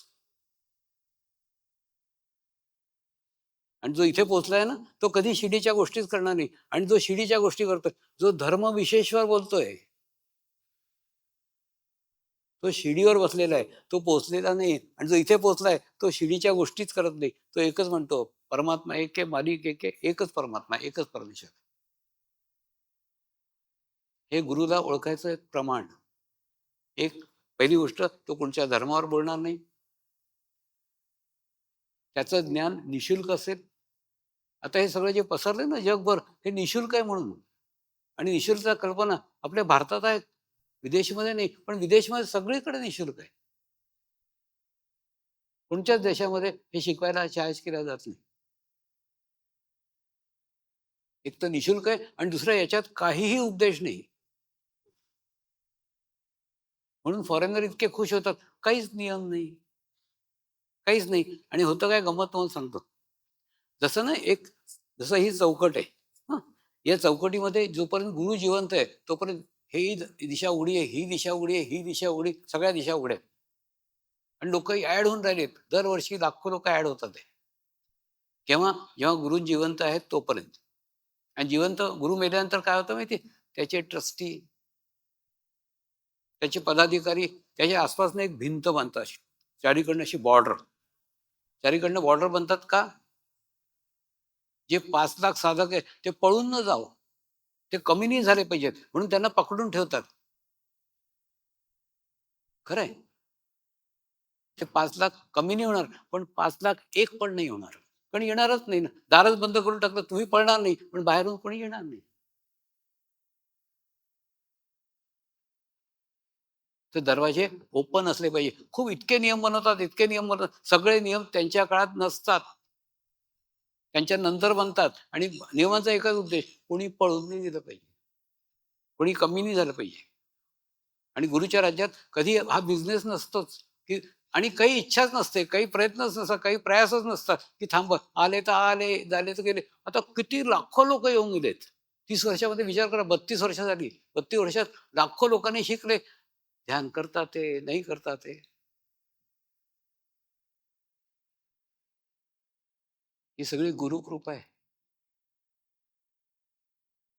माझे गुरु मला ब्रह्मपुत्र नदीमध्ये बुडवून ठेवायचे रात्रभर एवढं एवढं पाण्यात. आणि जेव्हा बुडवून ठेवायचे ना, तेव्हा असं वाटायचं ही तर सजा आहे. ते मला पनिशमेंट देतात आहे. पण आज जेव्हा विचार करतो ना, तेव्हा असं वाटतं ही पनिशमेंट नव्हती. त्यांनी ते करून माझ्यामध्ये असा भाव आणला, कोणी करो न करो मी काही निराश होत नाही. मी ध्यान करा नका, तुम्ही जितके दिवस माझ्यासमोर आहे ना, अगदी पोट तिडकीने सगळं समजावीन, पण नंतर विचारणार नाही तुम्ही करता का नाही करता.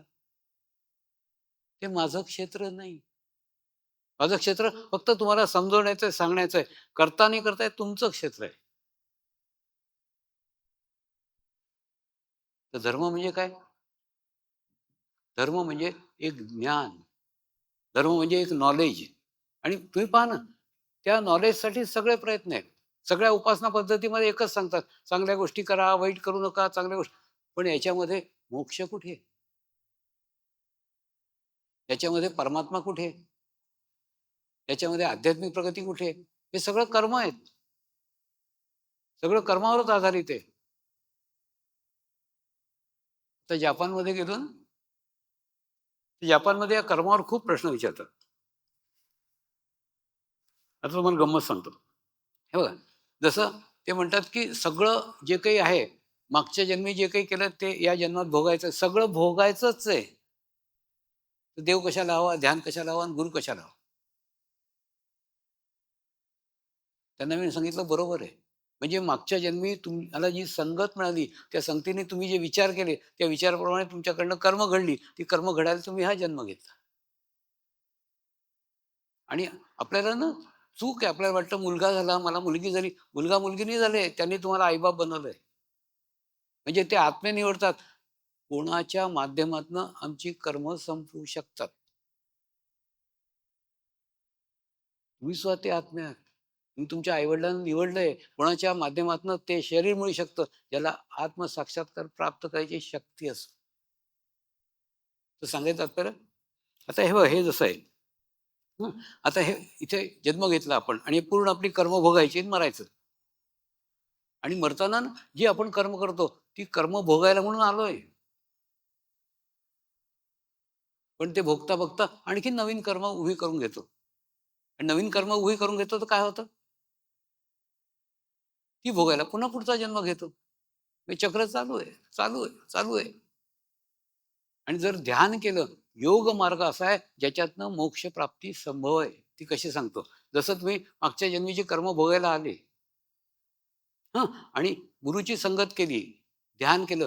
हे पहा, गुरु म्हणजे कोणी शरीर किंवा व्यक्ती नका धरू, गुरु तत्व आहे. ते एक आहे. ते कालही होतं, आजही आहे आणि ते उद्याही राहणार आहे. तर त्या गुरु तत्वाशी तुम्ही जुडले. जुडले म्हणजे काय झालं? जुडले म्हणजे आता तुम्हाला सांगतो, जसं एक पाण्याचा ग्लास आहे. त्या पाण्याच्या ग्लासामध्ये तुम्ही 1 चमचा शाई टाकून द्या आणि ढवळा तो ग्लास. सगळी शाई काळी होऊन जाईल. सगळं पाणी काळं होऊन जाईल. का?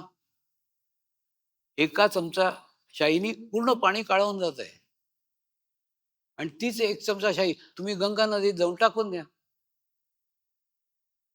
ती कुठे गेली कळणारही नाही.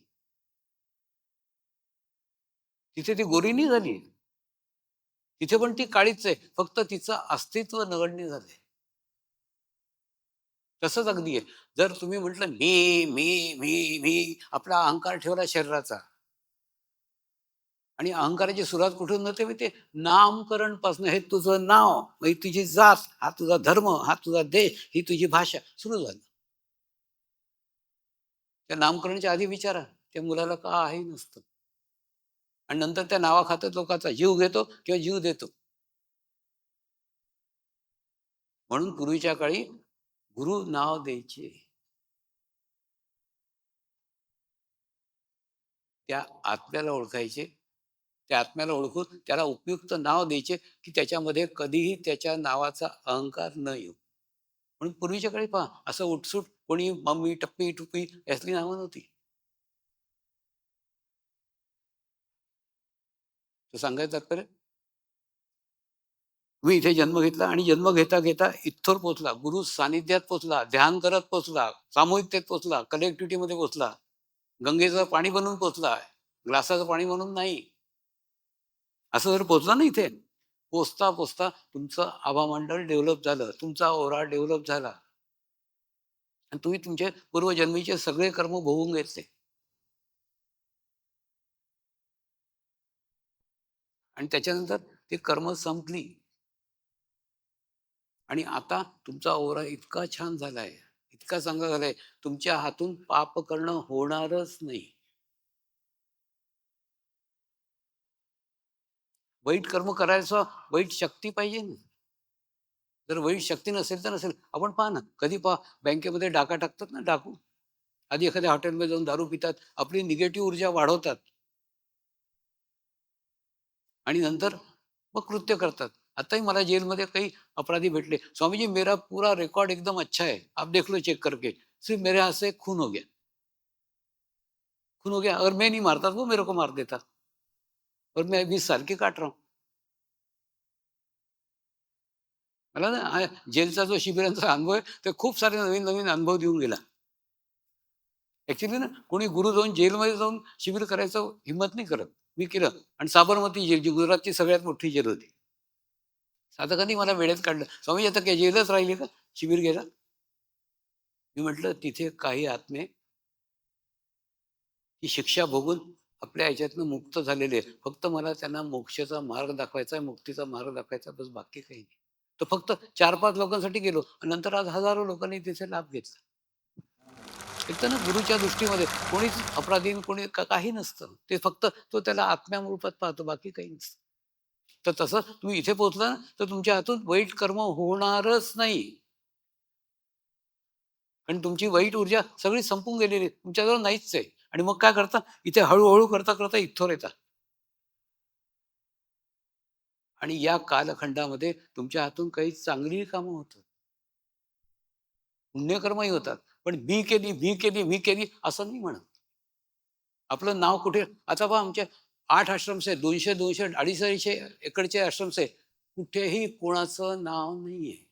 नाही तर पहा, ही रूम याच्याकडनं बनवली, हे याच्याकडनं बनवलं, हे घर याच्या, काही नाही, आणि लाखो रुपयामध्ये डोनेशन येत आहे, पण कुठेही कोणचं, प्रत्येक साधक ओळखतोय, मला माझी कर्म माझ्या बरोबर बांधायची नाहीये.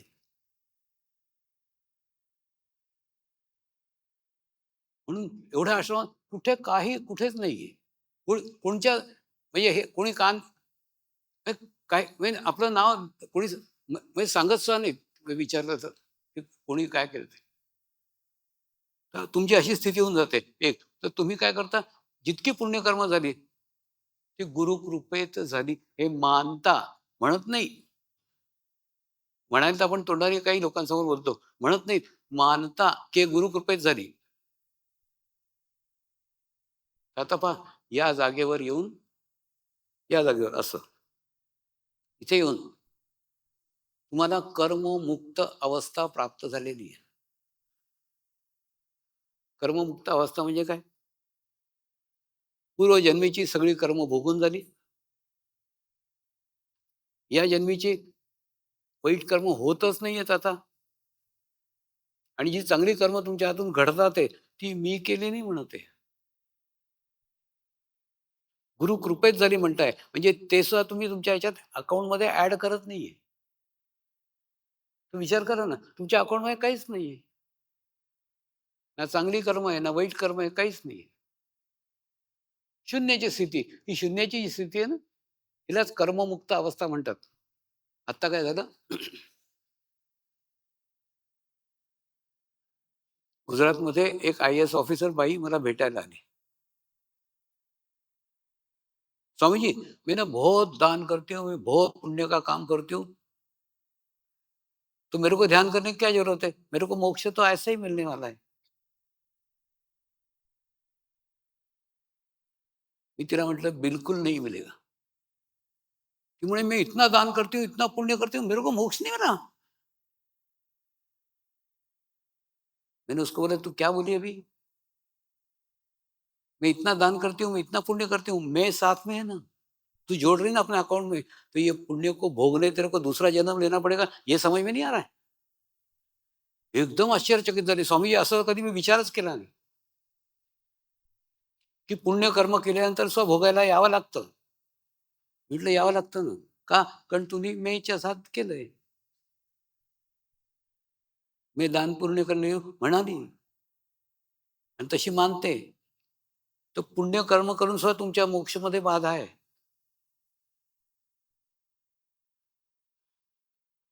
सांगायचं तात्पर्य, तुम्ही शरीराचे सर्व पाप करा, शरीराचे सर्व पुण्य करा, सगळं तुमच्या अकाउंटमध्ये जमा होतं.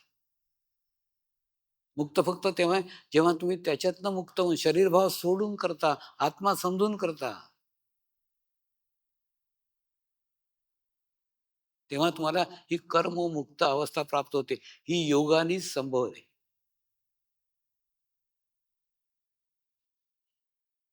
आता काही लोक मोक्षासाठी जप करतात. जप म्हणजे कंटिन्यू जप.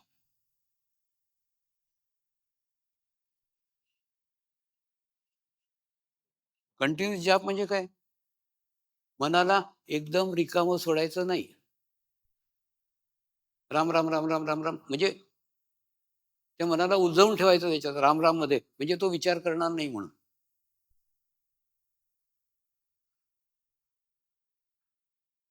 पण शेवटी काय होतं माहिती आहे? तो शेवटी जपच आपल्याला पकडतो. आपण संडासात बसलोय तरी राम, राम चालू आहे. तुम्ही करत नाहीये तोंडाने, आतून होत आहे. हे बरोबर नाही ना. तुम्ही मनाला मोकळं सोडा ना. तुम्ही त्याला उलवू नका म्हणून, की विचार नाही करायचा म्हणून राम राम करायचं, असं नाहीये. तुम्ही त्याला मोकळं सोडा, की काहीही नाही करते पण तरी मन शांत आहे. आपण असं ना, एखाद्या लहान मुलाकडून एखादं खेळणं हिसकावायचं तर दुसरं खेळणं देतो. जप करणं म्हणजे तसंच आहे. विचार नाही करायचे म्हणून जप करायचं. तर हे जप सुद्धा नको. तुम्ही मनाला फ्री ठेवा, की काहीही विचार नाही, विचारही नाहीये, काही जपही नाही. जप म्हणजे एक सहारा आहे म्हणून. विचार बंद करायचा आणि ध्यान करा ना. ध्यान करण्याने आपोआप विचार बंद विचार येतच नाहीत. आता जेलमध्ये जो कार्यक्रम घेतला ना, परदेशी इतका खराब होता. दगडासारखे बसले ते 20-20 वर्ष ते सगळे अपराधी. तर काही रटोपत त्यांच्यावर काही, पण जसं एक ध्यान झालं, जसं एक मेडिटेशन झालं, जसं आत्मसाक्षात्कार प्राप्त, दुसऱ्या दिवशीपासून तर चेंज, दुसऱ्या दिवशीपासून बदलाव. त्यांनी कबूल केलं. आमच्या हातून अपराध घडला, आम्हाला सजा मिळेल, त्याच्यात काय. सांगायचं तर धर्म म्हणजे ते ज्ञान. काय करायचं आणि काय नाही करायचं हे ज्ञान. पण हे ज्ञान उपदेश नाहीये. बाहेरून नाहीये, आतून आहे. आपोआप तुम्हाला आतून मिळतं आणि मग तुमच्या आयुष्यात जे योग्य आहे ते राहतं, जे योग्य नाहीये ते जातं. आता माझा संसार सुटला नाही म्हणून मी तुम्हाला सांगू शकतो, तुमची गृहस्थी सुटू शकणार नाही. ना दारू व्यसन सुटू शकेल. जे तुमच्या आयुष्यात वाईट आहे ते आपोआप सुटेल. सोडा म्हणणार नाही. मी नाही म्हणणार सोडा. कारण माझ्या म्हणण्याने सोडाल तर पुन्हा कोणाच्या म्हणण्याने घ्याल. आपोआप सुटतं. दुसरं एक गंमत आहे हं. तुम्ही ऐका. हे ध्यानाने काय होऊ शकतं. मी एका ना टेलरकडे कपडे शिवायला जायचो. त्याच्या काउंटरवर त्याची बायको बसली असायची आणि टेलर सभ्य होता. टेलरचं सभ्यचं प्रमाणपत्र म्हणजे तो वेळेवर कपडे द्यायचा. हे टेलरचं सभ्यचं प्रमाणपत्र. एक दिवस काय झालं, मेडिटेशनवर ना त्याची बायको माझ्याजवळ आली आणि मला शिकायत करायला लागली. स्वामीजी, मैं ना मेरे पति को छोड़ देना चाहती हूँ. म्हटलं काय झालं ग बाई? किती सभ्य बिचारा, छान शांत आहे एकदम. म्हणे दिन में सभ्य है, रात को असभ्य है. रात को दारू पी के आता और खूब धिंगाणा करता है. टीवी फोड़, टेलीफोन फोड़, उत्पात मचाता है घर में. बच्चे भी परेशान, मैं भी परेशान, मैं उसको छोड़ देना चाहती हूँ.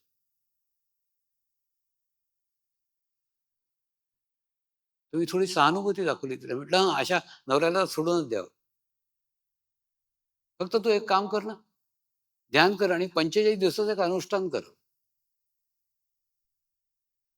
आणि ते अनुष्ठान केल्यानंतर मी तुला स्टॅम्प पेपरवर लिहून देतो, तुझ्या नवऱ्याची दारू सुटून देईल." ती म्हणे, "मी ध्यान करीन, नवऱ्याची दारू सुटून देईल." म्हटलं, "हो, तू करून बघ." दुसऱ्या दिवसापासून ती रेग्युलर सेंटरवर यायला लागली, रोज ध्यान करायला लागली, रोज मेडिटेशन करायला लागली. असं 45 दिवस तिने पूर्ण अनुष्ठान केलं.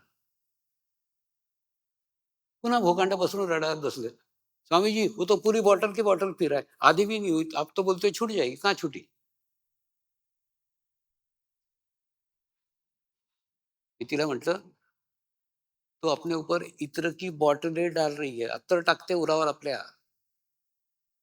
आणि नाक कुठे? घाणेरड्या नालीत.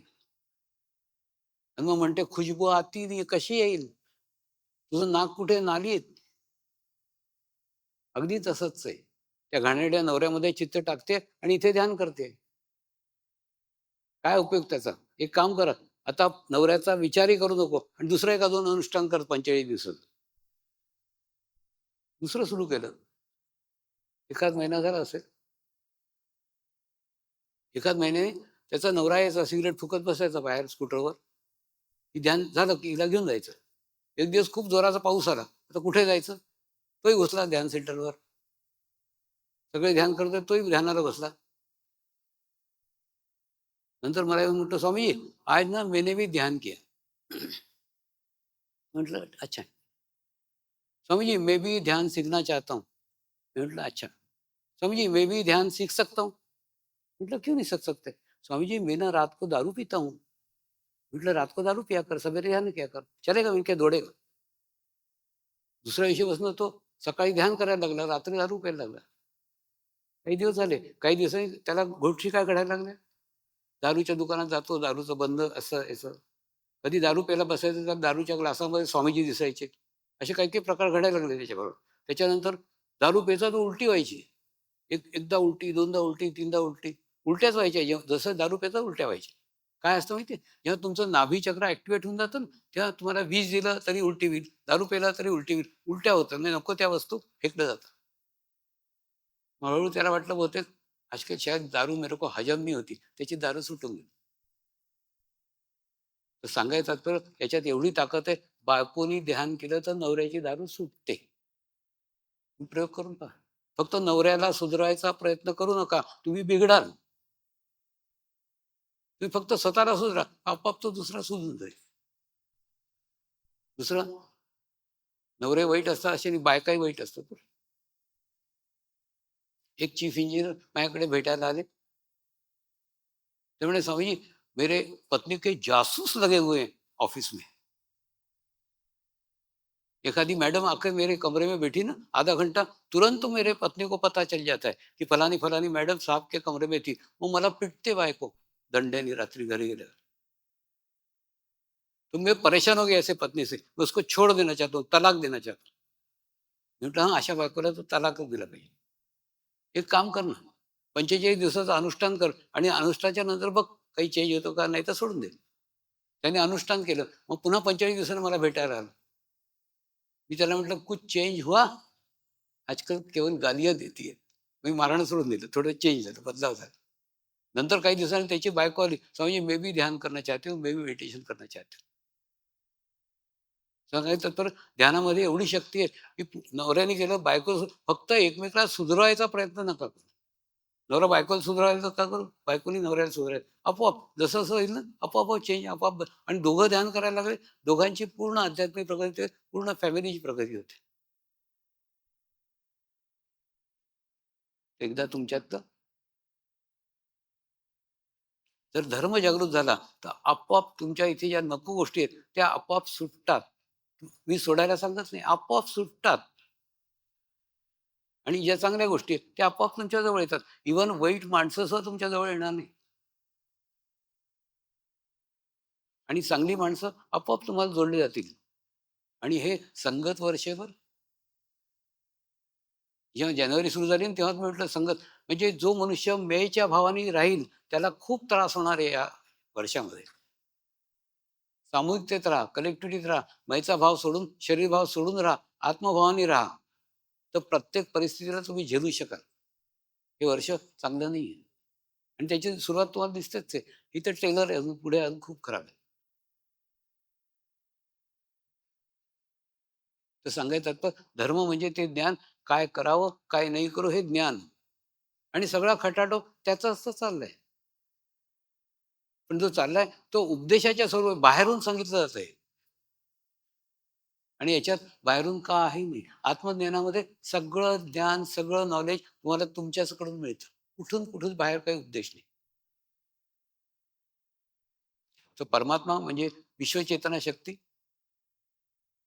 धर्म म्हणजे ते ज्ञान, काय करावं काय नाही करावं हे आपल्याला आतून मिळतं. आणि तिसरं म्हणजे गुरु. आता ना तुमची स्थिती काय आहे, गुरुची स्थिती काय आहे, देव काय आहे, हे एका उदाहरणानं तुम्हाला कळेल. कल्पना करा, तुम्ही एका पहाडावर खूप सुंदर बंगला बांधलाय, खूप छान बंगला पहाडावर. आणि तुमच्या बंगल्याच्या समोर पॉवर हाऊस आहे.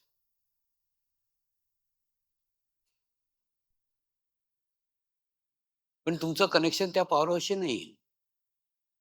आणि जेव्हा रात्र होते ना, तेव्हा तुम्ही पाहता शेजारी एका झोपडीमध्ये लाईट जळते, प्रकाश आहे. तुमच्या घरात अंधार आहे. पण तुमचं पॉवर हाऊसशी काही कनेक्शनच नाही. तुम्ही काय करता, एक अप्लिकेशन देता पॉवर हाऊसला की माझ्या करती कनेक्शन दिलं जाऊ. पॉवर हाऊस मधनं एक इलेक्ट्रिशियन येतो, तो इलेक्ट्रिशियन येऊन तुमचं कनेक्शन बंगल्याचं त्या पॉवर हाऊसशी करून देतो. आणि नंतर तो दुसऱ्या बंगल्यांमध्ये कनेक्शन द्यायला जातो. आता तुमच्या हातात आहे, तुम्ही 0चा बल्ब जळवा, 15चा जळवा, 40चा जळवा, 60चा जळवा, 100चा जळवा, फ्लड लाईट लावा.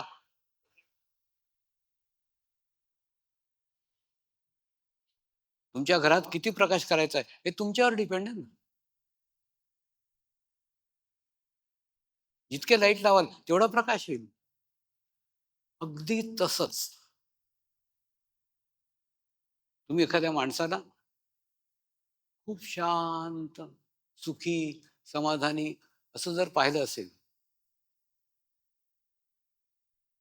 ते पाहून तुमच्याही मनामध्ये इच्छा झाली असेल की मलाही असं सुख मिळालं तर, समाधान मिळालं तर, शांत राहिलं तर. जसं त्या झोपडीला पाहून त्याला प्रेरणा मिळेल ना, आपल्या घरात लाईट जळले तर. तर तुम्ही कधीतरी इच्छा केली असेल. म्हणून परमात्मा म्हणजे पॉवर हाऊस आहे. त्यांनी इलेक्ट्रिशियन रूपी मी तुमच्या जीवनात पाठवलाय. मी तुमच्या शरीर रूपी बंगल्याचं कनेक्शन त्या परमात्म्याशी करून देईन. फक्त तुमच्या घरात केवढी आध्यात्मिक प्रगती करायची, केवढे लाईट जळवायचे, केवढा प्रकाश करायचा आहे, हे तुमच्या हातात आहे. तुम्ही जेवढं कराल तेवढं होतील. नंतर इलेक्ट्रिशियनचा रोल संपला. इलेक्ट्रिशियनचा रोल केवढा असतो, फक्त कनेक्ट करून द्यायचा. तसं काय, फक्त माझा उद्देश काय, तुम्हाला कनेक्ट करून द्यायचं, बस झालं, माझा रोल संपला, मी जाईल चालेल. का? इलेक्ट्रिशियनलाही दुसऱ्या बंगल्यांमध्ये कनेक्शन द्यायची असतात.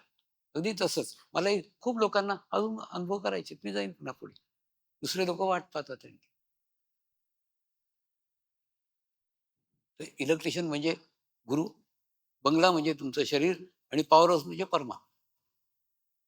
तर अगदी असंच आहे. असंच अजून एक उदाहरण देतो. इंग्लंडमध्ये एक राज्य आहे वेल्स. खूप सुंदर राज्य आहे, खूप छान प्राकृतिक आहे. द्रविड्स जातीचे सगळे लोक आहेत तिथे. म्हणजे ते पंचतत्वांना देव मानतात.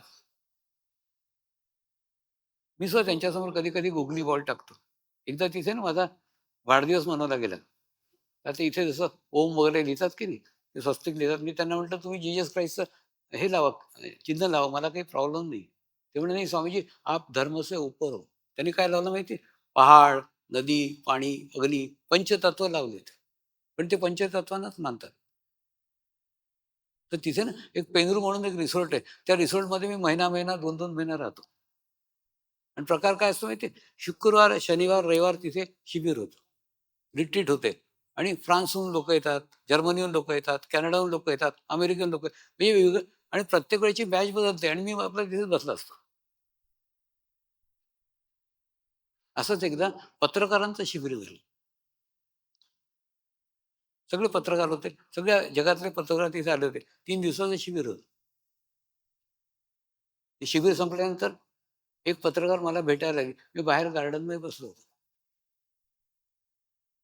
स्वामीजी, आपके सानिध्य में मुझे आत्म अनुभूति प्राप्त हुई और आत्म शांति का अनुभव हुआ।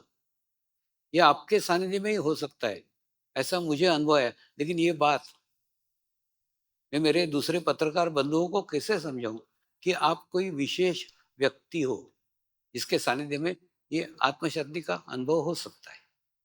और हमारे पत्रकार बंधुओं को तो समझाया जाता है, किसी पे विश्वास मत करो, पूर्ण सब चेक करो। तो वो शंका करेंगे ना, कैसे समझाऊं?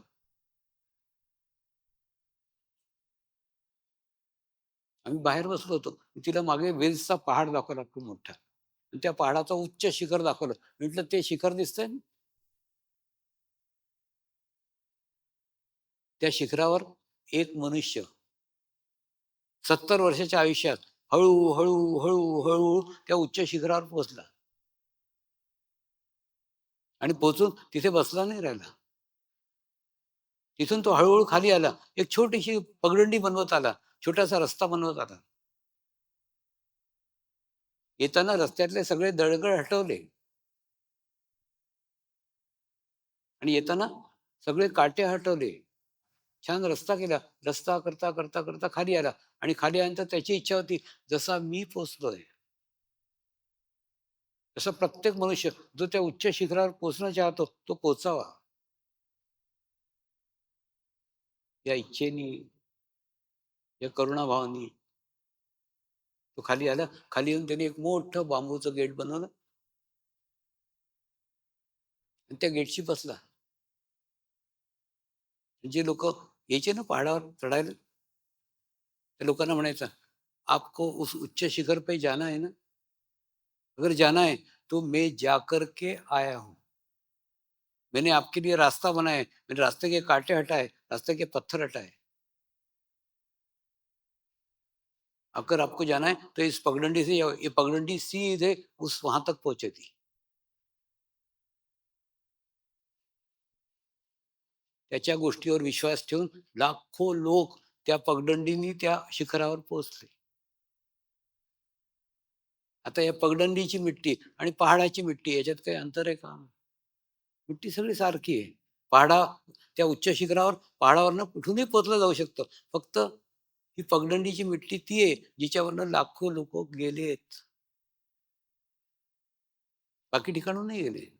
तर साधारण मिट्टी आणि या पगडंडीच्या मिट्टीमध्ये हे अंतर आहे. अगदी तसंच तुझ्या आणि माझ्यामध्ये काही अंतर नाही. तुझ्यात रक्त वाहतं, माझ्यात रक्त वाहतं. तुझे 2 पाय, माझे 2 पाय. तुझे 2 हात आहे, माझे 2 हात आहे. जसं मिट्टी सारखी ना, तशी आपल्या दोघांची शरीर सारखी आहे, साम्य आहे. फक्त असामान्य माझ्यामधली आत्मा, माझ्या आतमध्ये ती आत्मा आहे जी आत्मा लाखो आत्म्यांशी जुळलेली आहे. आणि लाखो आत्मे या आत्म्याशी जोडलेले आहेत. आता हे शिबिर चाललंय ना, हे पूर्ण जगात पाहिलं जात आहे. इंटरनेटच्या माध्यमातून सगळ्या जगात, सगळ्या आश्रमांमध्ये लाईव्ह टेलिकास्ट आहे. तर तिला म्हटलं, जसं शरीरामध्ये काही चेंज नाही सारखं आहे, तसं मातीमध्ये काही नाही, माती सारखी आहे. चेंज आहे आत्म्याचा, महत्व आहे पगडंडीचं. त्या पगडंडीला लाखो लोकांनी अपनावलंय. अगदी तसंच माझ्या आत्म्याशी लाखो लोक जोडलेले आहेत. बाकी काही नाही, सारखं आहे. तू मी सारखेच आहेत. आपल्याला काय वाटतं? गुरु म्हणजे काही 4 हात 4 पायाचा असतो का? आपल्यासारखा असतो, साधा असतो, सिंपल असतो. आणि काही काही जणांना तोच धोका असतो. गुरुजवळ सुद्धा धोका आहे, गुरुजवळ सुद्धा माया आहे. तो तुम्हाला जास्त जवळ येऊ देत नाही. आता एकदा सिंगापूरला मी गेलो होतो आणि जिवंत गुरुचं महत्त्व जिवंत असताना नसतंच. सिंगापूरला एक तिथे अन्नपूर्णा म्हणून एक रेस्टॉरंट आहे. त्या रेस्टॉरंटमध्ये जेवायला गेलो ना, पहिली गोष्ट तिथे बिल वगैरे हा प्रकारच नाही. हे तुम्ही भरपूर जेवा, चांगलं शाकाहारी चांगलं जेवण आहे आणि त्याच्यानंतर तुमची जे इच्छा असेल ते बिल द्या. तर सिंगापूरचे साधक मला मुद्दामून ते हॉटेल दाखवायला घेऊन गेले होते आणि हॉटेलमध्ये आमची जेवणं झाली, सगळं झाली. त्याच्यानंतर तिथला जो होता ना आचार्य, तो त्याचं बिल द्यायला गेला. बिल म्हणजे ते काही डोनेशन द्यायला गेला, काही हे द्यायला गेला. त्या काउंटरवरच्या मॅनेजरने विचारलं त्याला, की "ये बाबा जी दाढ़ी वाले कौन है?" तो म्हणे, "ये हमारे गुरु है. तुमको आज मैं तुम्हारा हॉटेल दिखाने को लाया." तो म्हणे तो त्याला त्याला वाटलं आपण मोठा अवमानी कॉलर वर करतोय, माझ्या गुरुला मी घेऊन आलो. अरे हमारे गुरु तो एकदम सिंपल है, कहीं भी ले आओ, कहीं भी चले जाते. त्याला वाटलं आपलं कौतुक आहे. त्यांनी जोडे हाणले याला. तो म्हणे, "तुम्हारे गुरु जीवंत है, तुमको उसकी वैल्यू नहीं है. मेरे गुरु मर गए, मेरे को मालूम है गुरु क्या होता है." तर सांगायचं तर जिवंत गुरु असतात त्याचं तो सिंपल आहे ज्या दिवशी तुम्ही गुरुला सिंपल मानलं, त्या दिवशी तुमची रिसिव्हिंग संपली. तो किती जरी सिंपल वागला, किती जरी सिंपल दिसला, तरी त्याला सिंपल मानू नका. सिंपल मानलं म्हणजे तुम्ही तुमच्याच सारखं मानलं. काही लोकं असतात, "स्वामी आपके साथ फोटो निकाल ना." अरे मी काय तुझ्यासारखा आहे का? तू मला आपल्यासमोर समजतो का? माझ्याबरोबर फोटो काढतो का? आता येतो ना रेल्वे स्टेशनवर, एअरपोर्टवर, "स्वामी एक फोटो, एक फोटो." आणि मला आत्मानं हसू येतं. या माणसाचं काय रिसिव्हिंग आहे? हा माझ्याबरोबर फोटो काढतोय. म्हणजे जसं एक सामान्य मनुष्य, जसं मला सामान्य शरीर समजतं, सामान्य मनुष्य समजतो. मी सामान्य नाही. गुरु सामान्य नाही, गुरु असामान्य आहे. आणि तुम्ही जितकं मानाल ना, तितकी तुमची रिसिव्हिंग वाढेल. त्याच्यात काहीच फरक पडणार नाही. दगडाला दगड म्हणा, देव म्हणा, सारखंच. तुम्ही देव मानलं, त्याच्यातलं देवत्व ग्रहण करू शकता. गुरुला अगदी तसंच आहे. गुरुला शरीर मानलं, तुमची रिसिव्हिंग खतम. तुम्ही काहीच घेऊ शकत नाही. त्याला देव मानलं, तर त्याच्यातलं देवत्व, त्याच्यातलं गुरुतत्व तुम्हाला मिळू शकतं. तर गुरु किती जरी सिंपल असला, तरी त्याला सिंपल मानू नका. गुरु म्हणजे ते परमात्म्याचं वर्तमानातलं माध्यम, या माध्यमातनं परमात्म्याची शक्ती, परमात्म्याचं चैतन्य आपल्यापर्यंत पोहोचतं. त्याला परमात्म्याने माध्यम बनवलेलं आहे.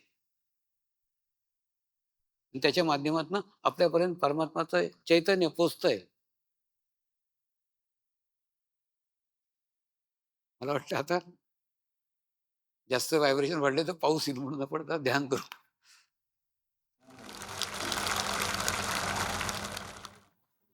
ध्यान जास्त जरुरी, प्रवचन तर चालू असतं. आपलं राईट हँड आहे ना, आपल्या ताळू भागावर ठेवा. हलकासा दबाव द्या. दबाव देऊन 3 वेळा क्लॉकवाईज फिरवा आणि हळूहळू हात खाली घ्या. आणि ध्यानात आपण जे बोलतोय ना, ते संपूर्ण भावाने, संपूर्ण विश्वाने बोला, तर तुम्हाला त्याचा इफेक्ट कळेल. मैं एक पवित्र आत्मा हूं, यानी मैं शरीर नहीं हूं.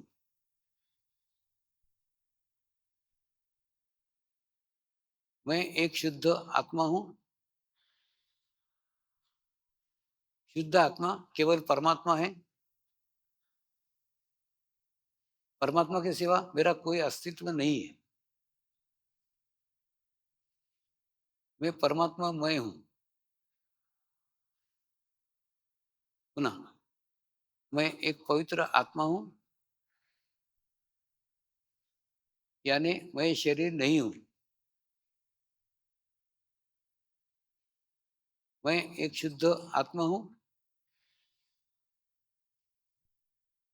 शुद्ध आत्मा केवल परमात्मा है.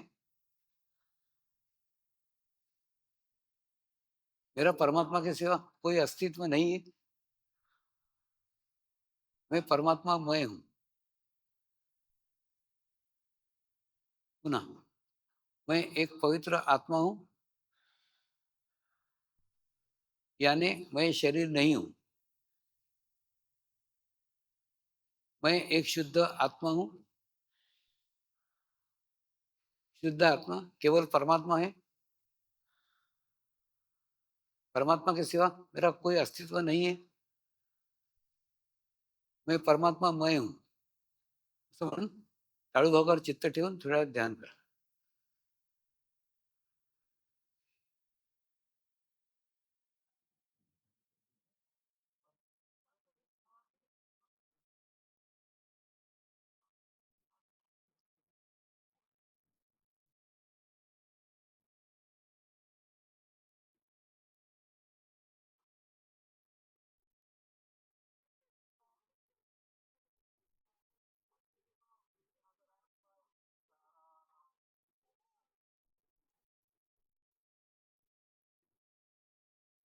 परमात्म्याला प्रार्थना करायची, हे परमात्मा कृपया मुझे आत्म साक्षात्कार प्रदान कर.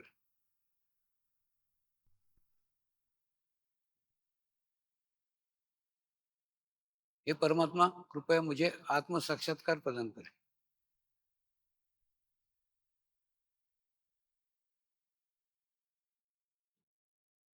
हे परमात्मा कृपया मुझे आत्म साक्षात्कार प्रदान कर.